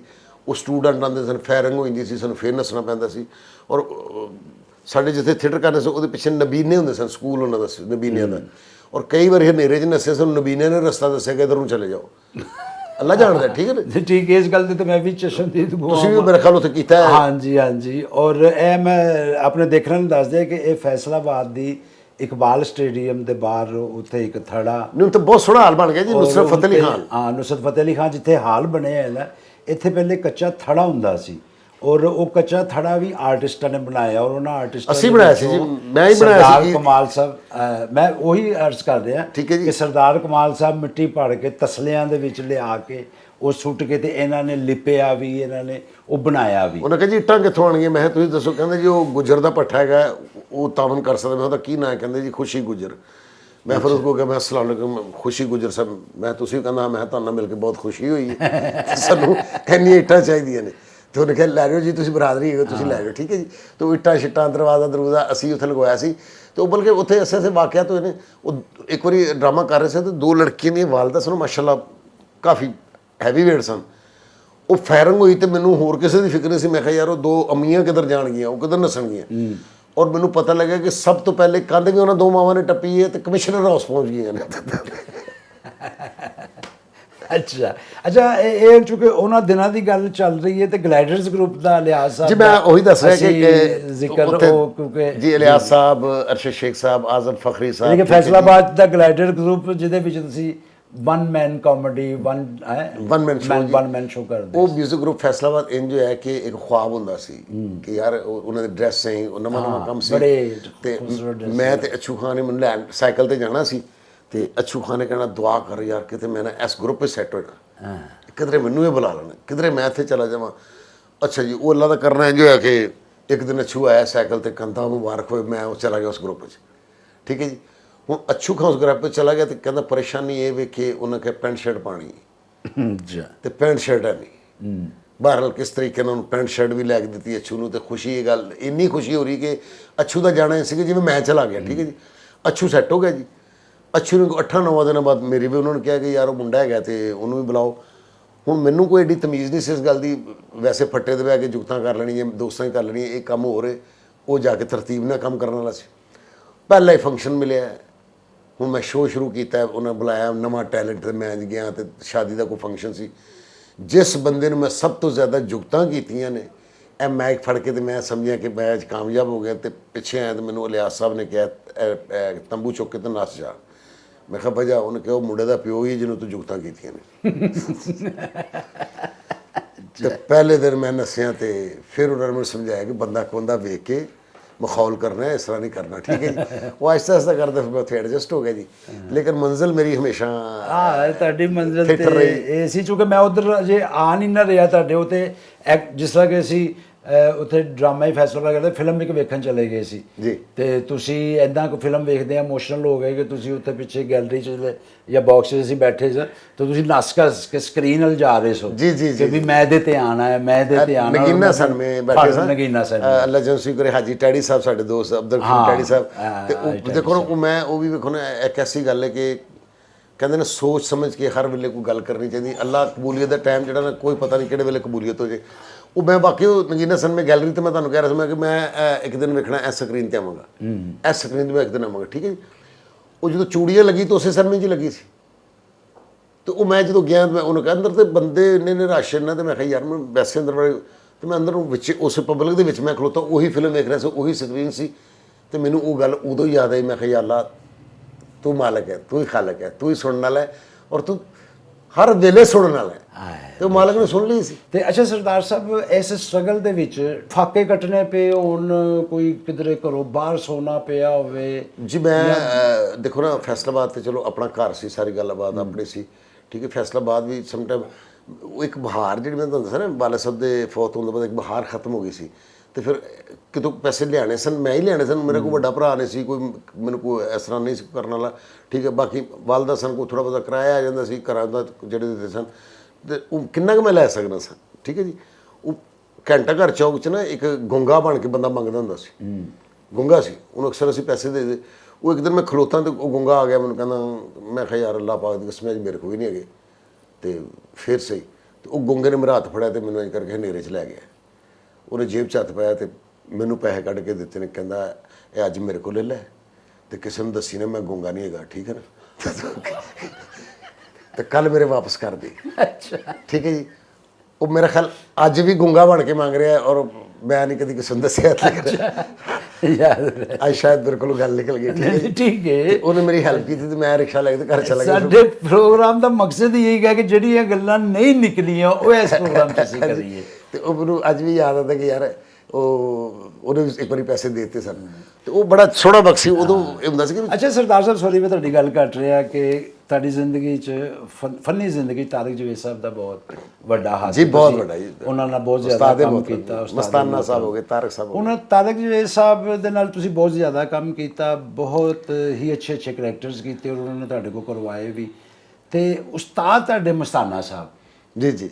ਤੇ ਇਹ ਯਾਨੀ ਕਿ ਕੰਮ ਦੇ ਇਤਬਾਰ ਨਾਲ ਤੁਹਾਨੂੰ ਤਾਰਿਕ ਜਵੇਦ ਸਾਹਿਬ ਚੁੱਕੇ ਉਂਝ ਵੀ ਉਸਤਾਦ ਨੇ, ਲੇਕਿਨ ਤੁਸੀਂ ਮਸਤਾਨਾ ਸਾਹਿਬ ਦੇ ਬਾਕਾਇਦਾ ਸ਼ਾਗਿਰਦ ਹੋ। ਅੱਛਾ, ਮੈਂ ਇਹ ਕਿਸ ਤਰ੍ਹਾਂ ਦਾ? ਅੱਛਾ, ਮੈਂ ਉਹੀ ਅਰਜ਼ ਕਰਨਾ ਚਾਹੁੰਦਾ ਕਿ ਦੇਖੋ, ਮਸਤਾਨਾ ਸਾਹਿਬ ਵੀ ਉਸਤਾਦ ਮੁਹਤਰਮ, ਤਾਰਿਕ ਜਵੇਦ ਸਾਹਿਬ ਵੀ ਉਸਤਾਦ ਮੁਹਤਰਮ। ਮੇਰਾ ਮੰਨਣਾ ਇਹ ਵੀ ਕਿ ਤੁਸੀਂ ਜ਼ਿੰਦਗੀ 'ਚ ਕਿਸੇ ਕੋਲੋਂ ਇੱਕ ਵੀ ਚੰਗੀ ਗੱਲ ਜਾਂ ਇੱਕ ਵੀ ਲਫ਼ਜ਼ ਸਿੱਖਿਆ, ਉਹ ਤੁਹਾਡੇ ਉਸਤਾਦਾਂ 'ਚ ਹੀ ਆਉਂਦਾ, ਜਿਵੇਂ ਕਿ ਤੁਸੀਂ ਵੀ ਸਾਡੇ ਉਸਤਾਦਾਂ 'ਚੋਂ, ਠੀਕ ਹੈ ਜੀ।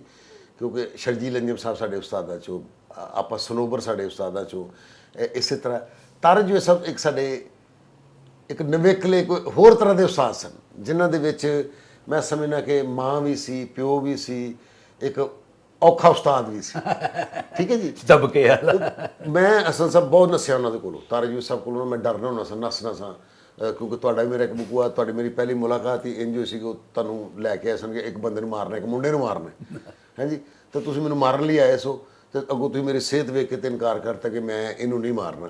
ਨਹੀਂ, ਉਹ ਸਿਹਤ ਔਰ ਉਹਦੇ ਨਹੀਂ ਕਿਤੇ ਗਿਆ ਕਿ ਮੈਂ ਕੋਈ ਮਾਰਨ ਵਾਲਾ ਨਹੀਂ ਕਿਸੇ ਨਾਲ, ਚੁੱਕੇ ਤਾਰਿਕ ਜਵੇਦ ਸਾਹਿਬ ਤੁਹਾਨੂੰ ਪਤਾ ਕਿ ਮੇਰੇ ਉਸਤਾਦ ਸਨ, ਉਹਨਾਂ ਦਾ ਹੁਕਮ ਸਿਰ ਮੱਥੇ ਤੇ ਹੁੰਦਾ ਸੀ।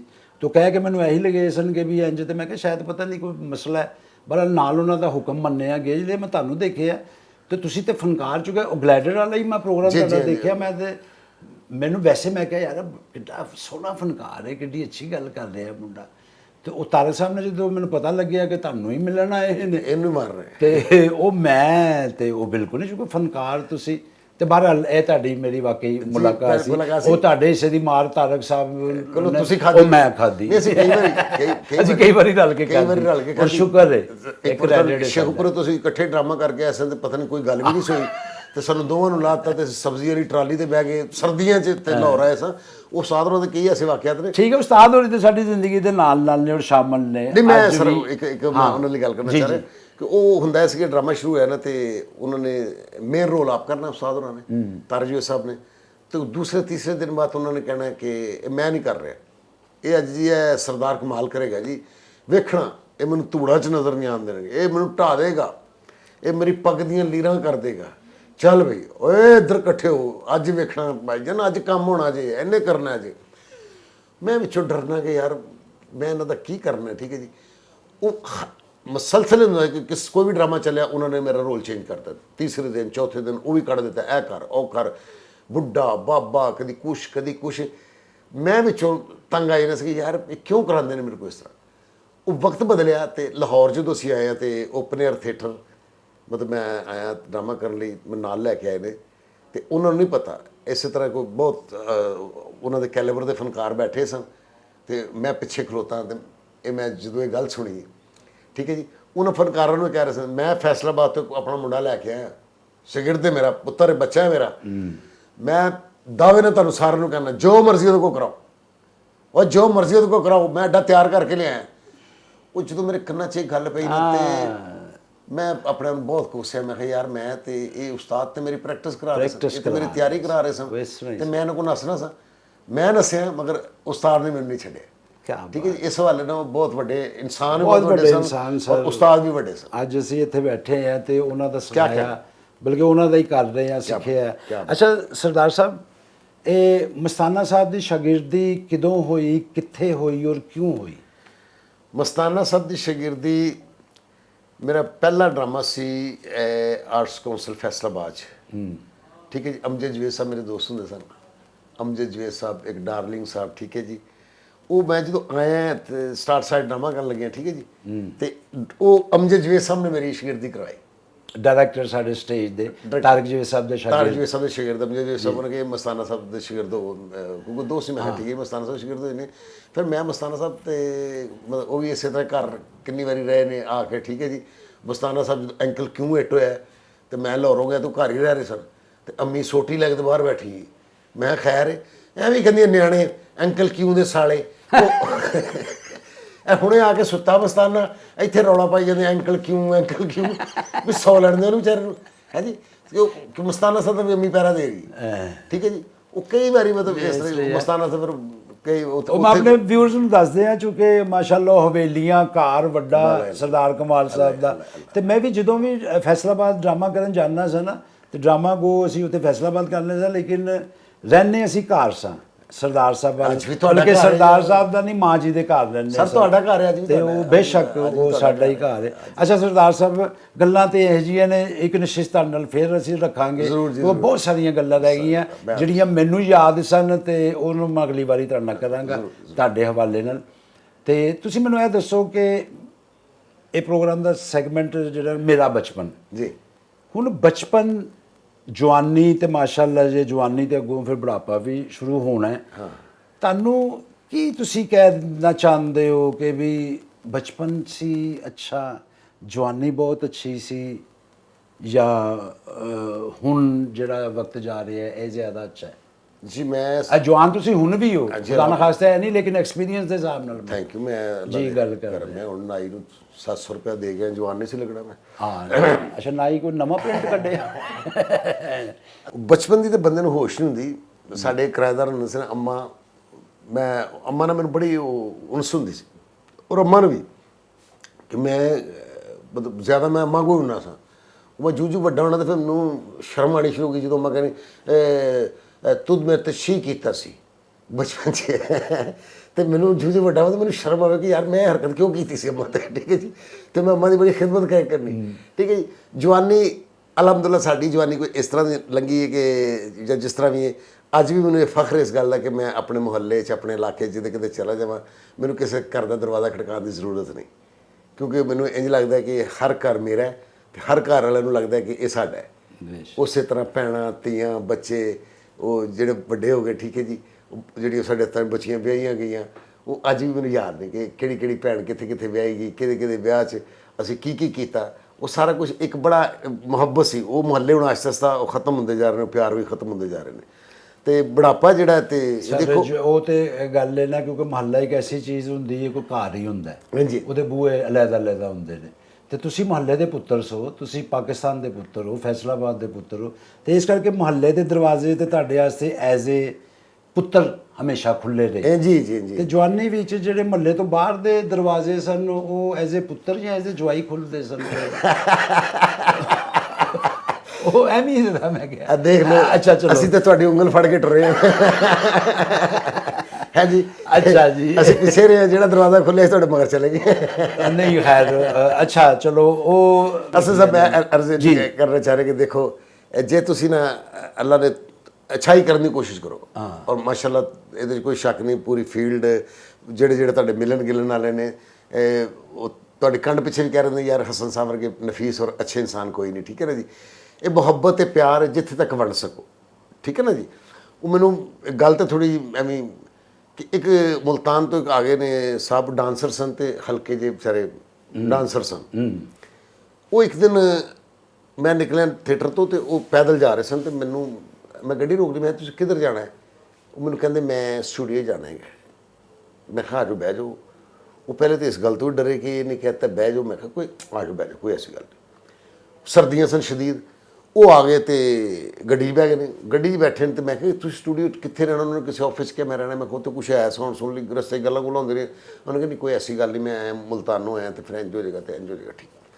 ਉਹ ਮੈਂ ਕਿਹਾ ਯਾਰ ਘਰ ਲੈ ਗਿਆ ਉਹਨਾਂ ਨੂੰ। ਘਰ ਲਿਜਾ ਕੇ ਗੁਫ਼ਤਗੂ ਸ਼ੁਰੂ ਹੋ ਗਈ। ਮੈਂ ਤੁਸੀਂ, ਉਹਨੇ ਕਿਹਾ ਮੈਂ ਸੈਯਦ ਹਾਂ। ਹੁਣ ਮੈਂ ਕਿਹਾ ਤੁਸੀਂ ਸੈਯਦ ਬਾਦਸ਼ਾਹ ਹੋ ਤੇ ਬਣਦਾ ਹੈ ਵੀ ਕਿ ਤੁਸੀਂ ਬੈੱਡ ਤੇ ਸੌਂ, ਮੈਂ ਜ਼ਮੀਨ ਤੇ ਸੌਣਾ। ਬਹਰਹਾਲ ਉਹ ਜ਼ਿੱਦ ਕਰਨ। ਮੈਂ ਕਿਹਾ ਇਹ ਮੇਰੇ ਬੱਜੇ ਹੱਥ ਵੇਖੋ, ਤੁਸੀਂ ਸੈਯਦ ਬਾਦਸ਼ਾਹ ਹੋ, ਤੁਸੀਂ ਇੱਥੇ ਸੌਂ ਜਾਓ ਤੇ ਮੈਂ ਇੱਥੇ ਸੌਂ ਜਾਣਾ। ਠੀਕ ਹੈ ਜੀ, ਉਹ ਉੱਤੇ ਸੌਂ ਗਏ, ਮੈਂ ਥੱਲੇ ਸੌਂ ਗਿਆ। ਉਹ ਵਕਤ ਬਦਲਦਾ, ਮੈਂ ਮੁਲਤਾਨ ਗਿਆ ਤਾਂ ਉਹਨੇ ਕਿਹਾ ਜੀ ਸ਼ਾਦੀ ਤੇ ਤੁਸੀਂ ਉੱਥੇ ਲਾਜ਼ਮੀ ਜਾਣਾ। ਬੜਾ ਜ਼ਿੱਦ ਜ਼ੁੱਦ ਕਰਕੇ ਤੇ ਮੈਨੂੰ ਲੈ ਗਏ ਨੇ ਉੱਥੇ। ਤੁਹਾਡੇ ਵਰਗੇ ਬਾਡੀ ਬਿਲਡਰ ਮੁੰਡੇ ਤੇ ਜਿਹੜੇ ਕੋਰਸ ਨਹੀਂ ਹੁੰਦੇ ਵੀ ਡੌਲਾ ਵੀ ਐਡਾ ਐਡਾ ਤੇ ਨਾਲ ਡਾਂਸਰ ਵੀ ਨੇ, ਉਹ ਹੁਣ ਖਲੋਤੇ ਨੇ। ਤੇ ਉਹੀ ਬੰਦਾ ਕੀ ਖਲੋਤਾ ਹੈ ਜਿਹਨੂੰ ਮੈਂ ਘਰ ਸਵਾਇਆ ਸੀ, ਤੇ ਸ਼ਾਗਿਰਦ ਉਹਨਾਂ ਦੇ ਖਲੋਤੇ ਨੇ ਪਿੱਛੇ। ਤੇ ਕਹਿੰਦੇ ਨੇ ਲਓ ਮੈਂ ਜਿਨ੍ਹਾਂ ਦਾ ਜ਼ਿਕਰ ਕਰਨਾ ਸੋ ਆ ਹੀ ਗਏ ਨੇ, ਇਹ ਉਹ ਬੰਦਾ ਜੇ। ਤੇ ਮੇਰੇ ਪੈਰਾਂ ਥੱਲੇ ਜ਼ਮੀਨ ਨਿਕਲ ਗਈ। ਮੈਂ ਕਿਹਾ ਯਾ ਅੱਲਾ ਮੈਨੂੰ ਹੁਣ ਕੋਈ ਯਾਦ ਨਾ ਆਵੇ। ਮੈਂ ਕਿਹਾ ਮੇਰੇ ਕੋਲ ਗੁਸਤਾਖੀ ਕਰਤੀ, ਗੁਸਤਾਖੀ ਨਾ ਹੋਈ ਹੋਵੇ, ਕੋਈ ਬਦਤਮੀਜ਼ੀ ਨਾ ਹੋਵੇ। ਤੇਰਾ ਬੈੱਡ ਤੇ ਸਵਾਇਆ ਆਪ ਥੱਲੇ, ਯਾਨੀ ਕਿ ਉਹਨਾਂ ਨੂੰ ਸੁੱਕੀ ਥਾਂ ਤੇ ਸਵਾ ਗਿਆ, ਆਪਣਾ ਗਿੱਲੀ ਥਾਂ ਤੇ ਸੌਂ ਗਿਆ। ਤੇ 5 ਮਿੰਟ ਲਈ ਮੈਨੂੰ ਹਲਕਾ ਚੱਕਰ ਆਇਆ। ਮੈਂ ਕਿਹਾ ਮੈਨੂੰ ਬਹੁਤ ਕੁੱਟਣਗੇ। ਉਹਨੇ ਕਿਹਾ ਇਹ ਮੈਂ ਆਪਣੇ ਸਾਰੇ ਸ਼ਾਗਿਰਦਾਂ ਨੂੰ ਦੱਸਿਆ ਕਿ ਬਹੁਤ ਜ਼ਿੱਦੀ ਨੇ, ਹੈ ਜੀ, ਇਹਨਾਂ ਨੇ ਮੇਰੀ ਉਸ ਦਿਨ ਇੱਕ ਨਹੀਂ ਮੰਨੀ ਉਸ ਰਾਤ ਨੂੰ। ਹੁਣ ਉਹ ਜਿਹੜੀ ਗੱਲ ਕਰ ਰਹੇ ਸੀ, ਮੈਂ ਸਾਰੀ ਖਤਰਨਾਕ ਪਾਸੇ ਜਾ ਰਹੀ ਸੀ। ਮੈਂ ਕਿਹਾ ਤੁਸੀਂ ਸਾਹਮਣੇ ਆਓ, ਗੱਲ ਕਰੋ। ਕੀ ਕਹਿੰਦੇ? ਮੈਂ ਆਪਣੇ ਸਾਰੇ ਸ਼ਾਗਿਰਦਾਂ ਨੂੰ ਦੱਸਿਆ ਕਿ ਮੈਂ ਜਦੋਂ ਇਹਨਾਂ ਨੂੰ ਦੱਸਿਆ ਨਾ ਕਿ ਮੈਂ ਸੈਯਦ ਹਾਂ ਤੇ ਇਹਨਾਂ ਨੇ ਮੈਨੂੰ ਬੈੱਡ ਤੇ ਸਵਾਇਆ ਤੇ ਆਪ ਜ਼ਮੀਨ ਤੇ ਸੁੱਤੇ ਸਨ। ਤੇ ਮੈਂ ਸਿਰਫ ਤੁਹਾਨੂੰ ਇਹਨਾਂ ਨੂੰ ਵਿਖਾਉਣਾ ਚਾਹੁੰਦੀ ਸੀ ਕਿ ਇਹ ਨੇ ਉਹ ਸਰਦਾਰ ਸਾਹਿਬ। ਠੀਕ ਹੈ, ਉਹ ਚੰਗੀ ਗੱਲ ਜਿਹੜੀ ਕੀਤੀ ਹੋਗੀ ਨਾ ਹਜ਼ੂਰ, ਉਹ ਚੰਗਾ ਤੁਹਾਨੂੰ ਚੰਗਾ ਹੀ ਮਿਲੇਗਾ। ਹਾਂਜੀ, ਬੁਰੇ ਦਾ ਜਵਾਬ ਬੁਰਾ ਹੀ ਮਿਲੇਗਾ। ਇਹ ਦੁਨੀਆ ਗਿਵ ਐਂਡ ਟੇਕ ਹੈ ਤੇ ਜੋ ਬੀਜਣਾ ਹੈ ਜੋ ਬੀਜਣਾ ਉਹ ਹੀ ਵੱਢਣਾ ਜੀ। ਠੀਕ ਹੈ ਨਾ ਜੀ। ਬਸ ਲੇਕਿਨ ਮੇਰੀ ਉਹ ਜਿਵੇਂ ਸਟੇਜ ਤੇ ਮੇਰੀ ਗੱਲ ਉੱਥੇ ਮੈਂ ਸੇ ਪੁੱਛਣਾ ਨਾ ਕਿ ਤੁਹਾਡੇ ਕੋਲ ਅਗਰ 3 ਆਪਸ਼ਨਾਂ ਹੋਣ ਕਿ ਵੀ ਬੁਢਾਪਾ, ਬਚਪਨ ਜਾਂ ਜਵਾਨੀ, ਤਿੰਨਾਂ ਚੋਂ ਤੁਸੀਂ ਕਿਹਨੂੰ ਨੰਬਰ ਦਿਓਗੇ ਕਿ ਯਾਰ ਇਹ ਪੋਰਸ਼ਨ ਜਿਹੜਾ ਨਾ ਇਹ ਬਿਲਕੁਲ ਮਜ਼ੇਦਾਰ ਹੁੰਦਾ ਹੈ, ਬੜਾ ਬੇਖਿਆਲੀ ਚ ਗੁਜ਼ਰਦਾ ਹੈ ਜਾਂ ਅੱਛਾ ਗੁਜ਼ਰਦਾ ਹੈ? ਮੇਰੇ ਖਿਆਲ ਬੁਢਾਪਾ ਬਿਹਤਰ ਹੋਏਗਾ। ਬੁਢਾਪੇ 'ਚ ਖੌਫ ਨਹੀਂ ਹੁੰਦਾ, ਲਾਲਚ ਨਹੀਂ ਹੁੰਦੀ, ਕਿਸੇ ਨੇ ਕੋਈ ਕੰਮ ਨਹੀਂ ਪੈਂਦਾ। ਤੇ ਬਚਪਨ ਚ? ਬਚਪਨ ਵੀ ਬਚਪਨ ਚਲੋ ਥੋੜਾ ਬੰਦਾ ਹੁੰਦਾ ਕਿ ਨਹੀਂ ਤਾਂ ਬੁਢਾਪੇ 'ਚ ਖੰਘ ਵੀ ਆਉਂਦੀ, ਉੱਠਣ ਲੱਗਿਆ ਗੋਡੇ 'ਚ ਵੀ ਦਰਦ ਹੁੰਦੀ ਏ, ਉਹ ਮਜੀਦ ਆਇਆ ਤੇ ਉਹਨੂੰ ਬੰਦਾ ਜਮੀਲ ਵੀ ਸਮਝ ਲੈਂਦਾ ਹੈ। ਤੇ ਉਹ ਮੈਂ ਕਹਿੰਦਾ ਬੁਢਾਪੇ ਚਲੋ ਇਹ ਤੇ ਐਡਵਾਂਟੇਜ ਹੁੰਦਾ ਕਿ ਕਿਸੇ ਨੂੰ ਮੈਂ ਜਮੀਲ ਕਹਾਂਗਾ ਨਾ, ਜਮੀਲ ਉਹ ਮੇਰੇ ਕੋਲ ਆ ਕੇ ਚਾਚਾ ਜੀ ਮੈਂ ਜਮੀਲ ਨਹੀਂ ਹੈਗਾ, ਮੈਂ ਰਫੀਕ ਹਾਂ, ਹੈ ਜੀ, ਉਹ ਅਦਬ ਨਾਲ ਤੇ ਆ ਕੇ ਕਹਿ ਦੇਗਾ ਨਾ ਜੀ। ਹਾਂ ਨਹੀਂ, ਲੇਕਿਨ ਬਚਪਨ 'ਚ ਦੇਖੋ ਨਾ ਕਿ ਨਾ ਕੋਈ ਫਿਕਰ, ਨਾ ਫਾਕਾ, ਖੇਡ ਰਹੇ ਹੋ, ਨਾ ਮਿੱਟੀ ਦਾ ਪਤਾ, ਨਾ ਕੋਈ ਸਾਫ ਸੁਥਰਾਈ ਦਾ ਪਤਾ। ਮੈਂ ਉਹ ਕਹਿੰਦਾ ਕਿ ਬਚਪਨ ਤੁਹਾਨੂੰ ਇਸ ਗੱਲ ਦਾ ਨਹੀਂ ਪਤਾ ਕਿ ਤੁਸੀਂ ਕੀ ਕੀਤਾ ਹੈ। ਬਚਪਨ ਤੁਹਾਡਾ ਕਿਸੇ ਨੇ ਤੁਹਾਨੂੰ ਦੱਸਣਾ, ਤੇ ਬੁਢਾਪੇ 'ਚ ਤੁਹਾਨੂੰ ਇਹ ਪਤਾ ਨਾ ਹੁਣ ਮੈਂ ਹੀ ਕੀਤਾ ਜੋ ਕਰਨਾ। ਨਹੀਂ ਤੇ ਤੁਹਾਨੂੰ ਬਚਪਨ ਦੀ ਗੱਲਾਂ ਪੁੱਛੀਆਂ ਨੇ ਤੇ ਤੁਹਾਨੂੰ ਤੁਸੀਂ ਦੱਸ ਦਿੱਤੀ ਹੈ ਦੱਸਿਆ ਤੇ ਹੈ ਸਾਰੀ। ਹੁਣ ਮੈਨੂੰ ਦਰਅਸਲ ਪਤਾ ਕੀ ਹੈ, ਮੇਰਾ ਪ੍ਰੋਗਰਾਮ ਦਾ ਸੈਗਮੈਂਟ ਹੈਗਾ ਮੇਰਾ ਬਚਪਨ। ਜਦ ਤੱਕ ਤੁਸੀਂ ਬਚਪਨ ਦੀ ਛਾਈ ਨਹੀਂ ਨਾ ਕਰੋਗੇ ਮੈਂ ਤੁਹਾਡੀ ਜਾਨ ਨਹੀਂ ਛੱਡਣੀ ਸਰਦਾਰ ਕੁਮਾਰ ਸਾਹਿਬ। ਮੈਨੂੰ ਇਹ ਦੱਸੋ ਕਿ ਮੇਰੇ ਖਿਆਲ ਨਾਲ ਤੇ ਬਚਪਨ ਜਿਹੜਾ ਇੱਕ ਮਜ਼ੇਦਾਰ ਚੀਜ਼। ਅੱਛਾ ਹੁਣ ਦੇਖੋ ਨਾ, ਕਈ ਬੰਦੇ ਨੌਲੇਜ ਨੂੰ ਉਮਰ ਦਾ ਨਾਂ ਦੇ ਦਿੰਦੇ ਨੇ। ਠੀਕ ਹੈ ਜੀ, ਕਈ ਬੰਦੇ ਨੂੰ ਐਵੇਂ ਬਾਬਾ ਜੀ ਕਹਿਣਾ ਸ਼ੁਰੂ ਕਰ ਦੇਣਗੇ, ਬਾਬਾ ਜੀ ਬਾਬਾ ਜੀ। ਹਾਲਾਂਕਿ ਏਜ ਆਣੀ ਔਰ ਅੱਛੀ ਗੱਲ ਹੈ, ਕੋਈ ਗੱਲ ਨਹੀਂ, ਤੁਸੀਂ ਮੁਤਬਰ ਹੁੰਦੇ ਹੋ, ਅੱਲਾ ਤੁਹਾਨੂੰ ਉਮਰ ਦਿੰਦਾ, ਅੱਲਾ ਤੁਹਾਨੂੰ ਸਿਹਤ ਤੰਦਰੁਸਤੀ ਵਾਲੀ ਜ਼ਿੰਦਗੀ ਦੇਵੇ, ਹੋਣੀ ਚਾਹੀਦੀ। ਔਰ ਸੱਚੀ ਗੱਲ ਹੈ, ਜਦੋਂ ਨੌਕਰ ਵੋਟੀ ਦਾ ਫਿਲਮ ਲੱਗੀ ਹੈ, ਠੀਕ ਹੈ ਜੀ, ਤੇ ਉਹ ਜਦੋਂ ਵਾਈਂਡ ਅਪ ਤੇ ਮਨੱਵਰ ਅਜ਼ੀਜ਼ ਔਰ ਆਸੀਆ ਬੇਗਮ ਜਿਹੜੇ ਨੇ, ਤੋਂ ਪਬਲਿਕ ਅੱਗੇ ਖਲੋ ਜਾਂਦੀ ਸੀ। ਠੀਕ ਹੈ ਜੀ, ਜਿਨ੍ਹਾਂ ਅਮਾਈ ਦਾ ਮੈਂ ਜ਼ਿਕਰ ਕਰ ਰਿਹਾ, ਉਹਨਾਂ ਦਾ ਬੇਟਾ ਮੈਨੂੰ ਲੈ ਗਿਆ ਤੇ ਮੈਨੂੰ ਨਜ਼ਰ ਨਹੀਂ ਆ ਰਿਹਾ। ਉਹ ਜਦੋਂ ਪਬਲਿਕ ਖਲੋ ਗਈ, ਮੈਂ ਬੱਚਾ ਸੀ, ਤੇ ਉਹ ਮੈਨੂੰ ਫਿਰ ਉਹਨਾਂ ਨੇ ਮੋਢੇ ਤੇ ਬਿਠਾ ਕੇ ਤੇ ਵਾਈਂਡ ਅਪ ਵਿਖਾਇਆ ਫਿਲਮ ਦਾ। ਠੀਕ ਹੈ ਜੀ, ਤੇ ਮੈਂ ਉਹ ਫਿਲਮ ਵੇਖੀ ਤੇ ਮੈਂ ਇਤਨਾ ਮੇਰੇ ਅਸਰ ਅੰਦਾਜ਼ ਹੋਈ ਫਿਲਮ। ਮੈਂ ਕਿਹਾ ਯਾਰ ਇਹ ਬੰਦਾ ਬਹੁਤ ਅੱਛਾ ਹੈਗਾ। ਹਾਂ, ਮੁਨੱਵਰ ਸਾਹਿਬ।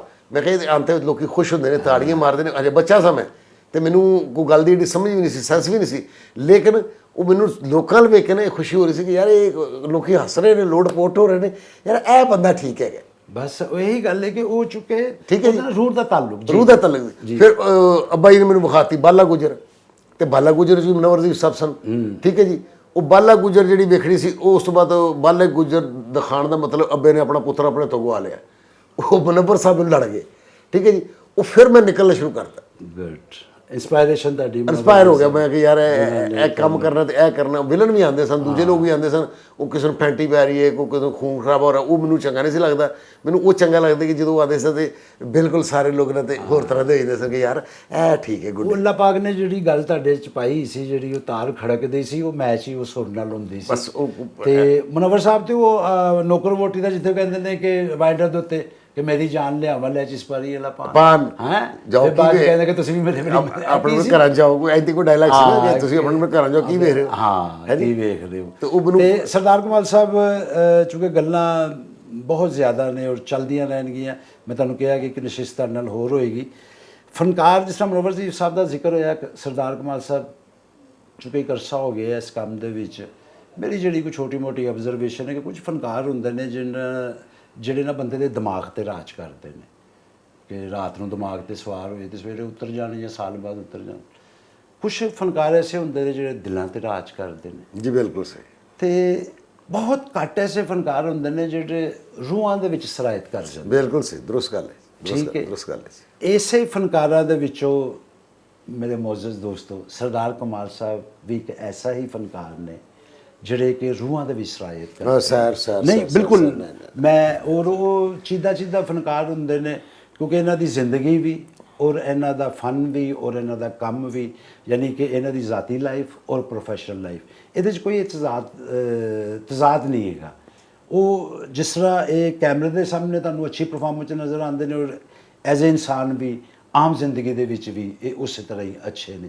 ਤੇ ਇਹ ਜਦੋਂ ਇਮਤਜ਼ਾਜ ਮਿਲਦਾ ਨਾ ਤੇ ਫਿਰ ਉਹ ਰੂਹਾਨੀ ਗੱਲ ਸ਼ੁਰੂ ਹੁੰਦੀ ਹੈ। ਜਦ ਤੱਕ ਇਕੱਲਾ ਫਨਕਾਰ ਬਹੁਤ ਅੱਛਾ ਹੈ ਤੇ ਅੱਛਾ ਇਨਸਾਨ ਨਹੀਂ, ਵੈਸੇ ਘੱਟ ਹੀ ਹੁੰਦਾ ਕਿ ਅੱਛਾ ਇਨਸਾਨ ਅੱਛਾ ਫਨਕਾਰ ਕਹਿੰਦੇ ਨੇ ਕਿ ਹੁੰਦਾ ਹੀ ਨਹੀਂ, ਲੇਕਿਨ ਖੈਰ ਮਕੈਨੀਕਲ ਟੈਕਨੀਕਲੀ ਹਿਸਾਬ ਨਾਲ ਕੁਝ ਵੀ ਕਹਿ ਲਓ। ਇਹ ਰੂਹਾਨੀ ਫਨਕਾਰ ਨੇ, ਬਾਈ ਬੋਰਨ ਫਨਕਾਰ ਨੇ ਔਰ ਅਸੀਂ ਇਹਨਾਂ ਵਾਸਤੇ ਬੜੇ ਦੁਆਗੋ ਹਾਂ। ਸਰਦਾਰ ਕਮਾਲ ਮੈਂ ਸਾਹਿਬ ਜਾਂਦੇ ਜੀ ਕਿਉਂਕਿ ਇੱਕ ਤੁਹਾਨੂੰ ਬਚਪਨ ਤੋਂ ਇਲਾਵਾ ਗੱਲ ਸੁਣਾਉਣਾ ਚਾਹੁੰਦਾ। ਇੱਕ ਸ਼ੂਟਿੰਗ ਕਰਨ ਲਈ ਅਸੀਂ ਚਲੇ ਗਏ ਸਾਂ ਇੱਧਰ ਪਹਾੜੀ ਇਲਾਕੇ 'ਚ, ਤੇ ਇਹ ਫੈਨ ਵੀ ਆਏ ਨੇ ਨਾ ਅਚਾਨਕ, तो एक फैन आ गया थे उस दिन शफकत चीमा साहब सन शूटिंग ते मुमर राणा साहब सन साऊ साहब सन मैं सा तो वो आके फैन बह गया अपना क्या हाल है सही तुसाने बहुत फैन आ दीवाने आ तुसाने फिल्मां तुहाड़ियां तकने आ ते नाल इधर उधर वेखी जा रहा है तो उन्होंने कोई गल समझ नहीं आ रही तो कितने दिन था शूटिंग कर सो मैं कहा 2-3 दिन तो है भी शूटिंग अच्छा अच्छा तो खास हो गए कि मैं कहा जी बड़ी मेहरबानी नहीं चाहे पीसो मैं कहा नहीं जी पीसा अच्छा तो ये घोड़े भी उतों लाहौर तो आए ने मैं कहा जी आई लाहौर तो आए ने अच्छा वो शफकत चीमा नहीं मैं कहा वो ही ने जी तो हूँ वेख के कहता तो खैर आई तुस कल्ले हो नाल फैमिली नहीं आई यानी कि उनको हीरोइन नज़र नहीं आ रही अदब ना पूछ रहे कि तुसा ना फैमिली नहीं आई ऐसी अज का साडा प्रोग्राम अगर जे तुहानूं ये प्रोग्राम अच्छा लगे है तो कमेंट बॉक्स दे विच अपनी राय का इजहार जरूर करना कि क्या तुसी इस तरह ही फनकारां नूं सुनना चाहते हो उन्हां दी ओह जिंदगी जिहड़ी अज तक तुहाडीआं समातां तो ओझल रही है तो नाले दूसरा अपने पसंदीदा फनकारां दा भी दसदे रहना उस गल का भी एहतराम किया जाएगा उन्हां फनकारां नूं इस प्रोग्राम चो बुलाया जाएगा अपना बहुत सारा ख्याल रखना इंशाअल्लाह बहुत जल्द मुलाकात होंदी है नए फनकार और अगली वीडियो नाल अल्लाह हाफिज़ ते सत श्री अकाल।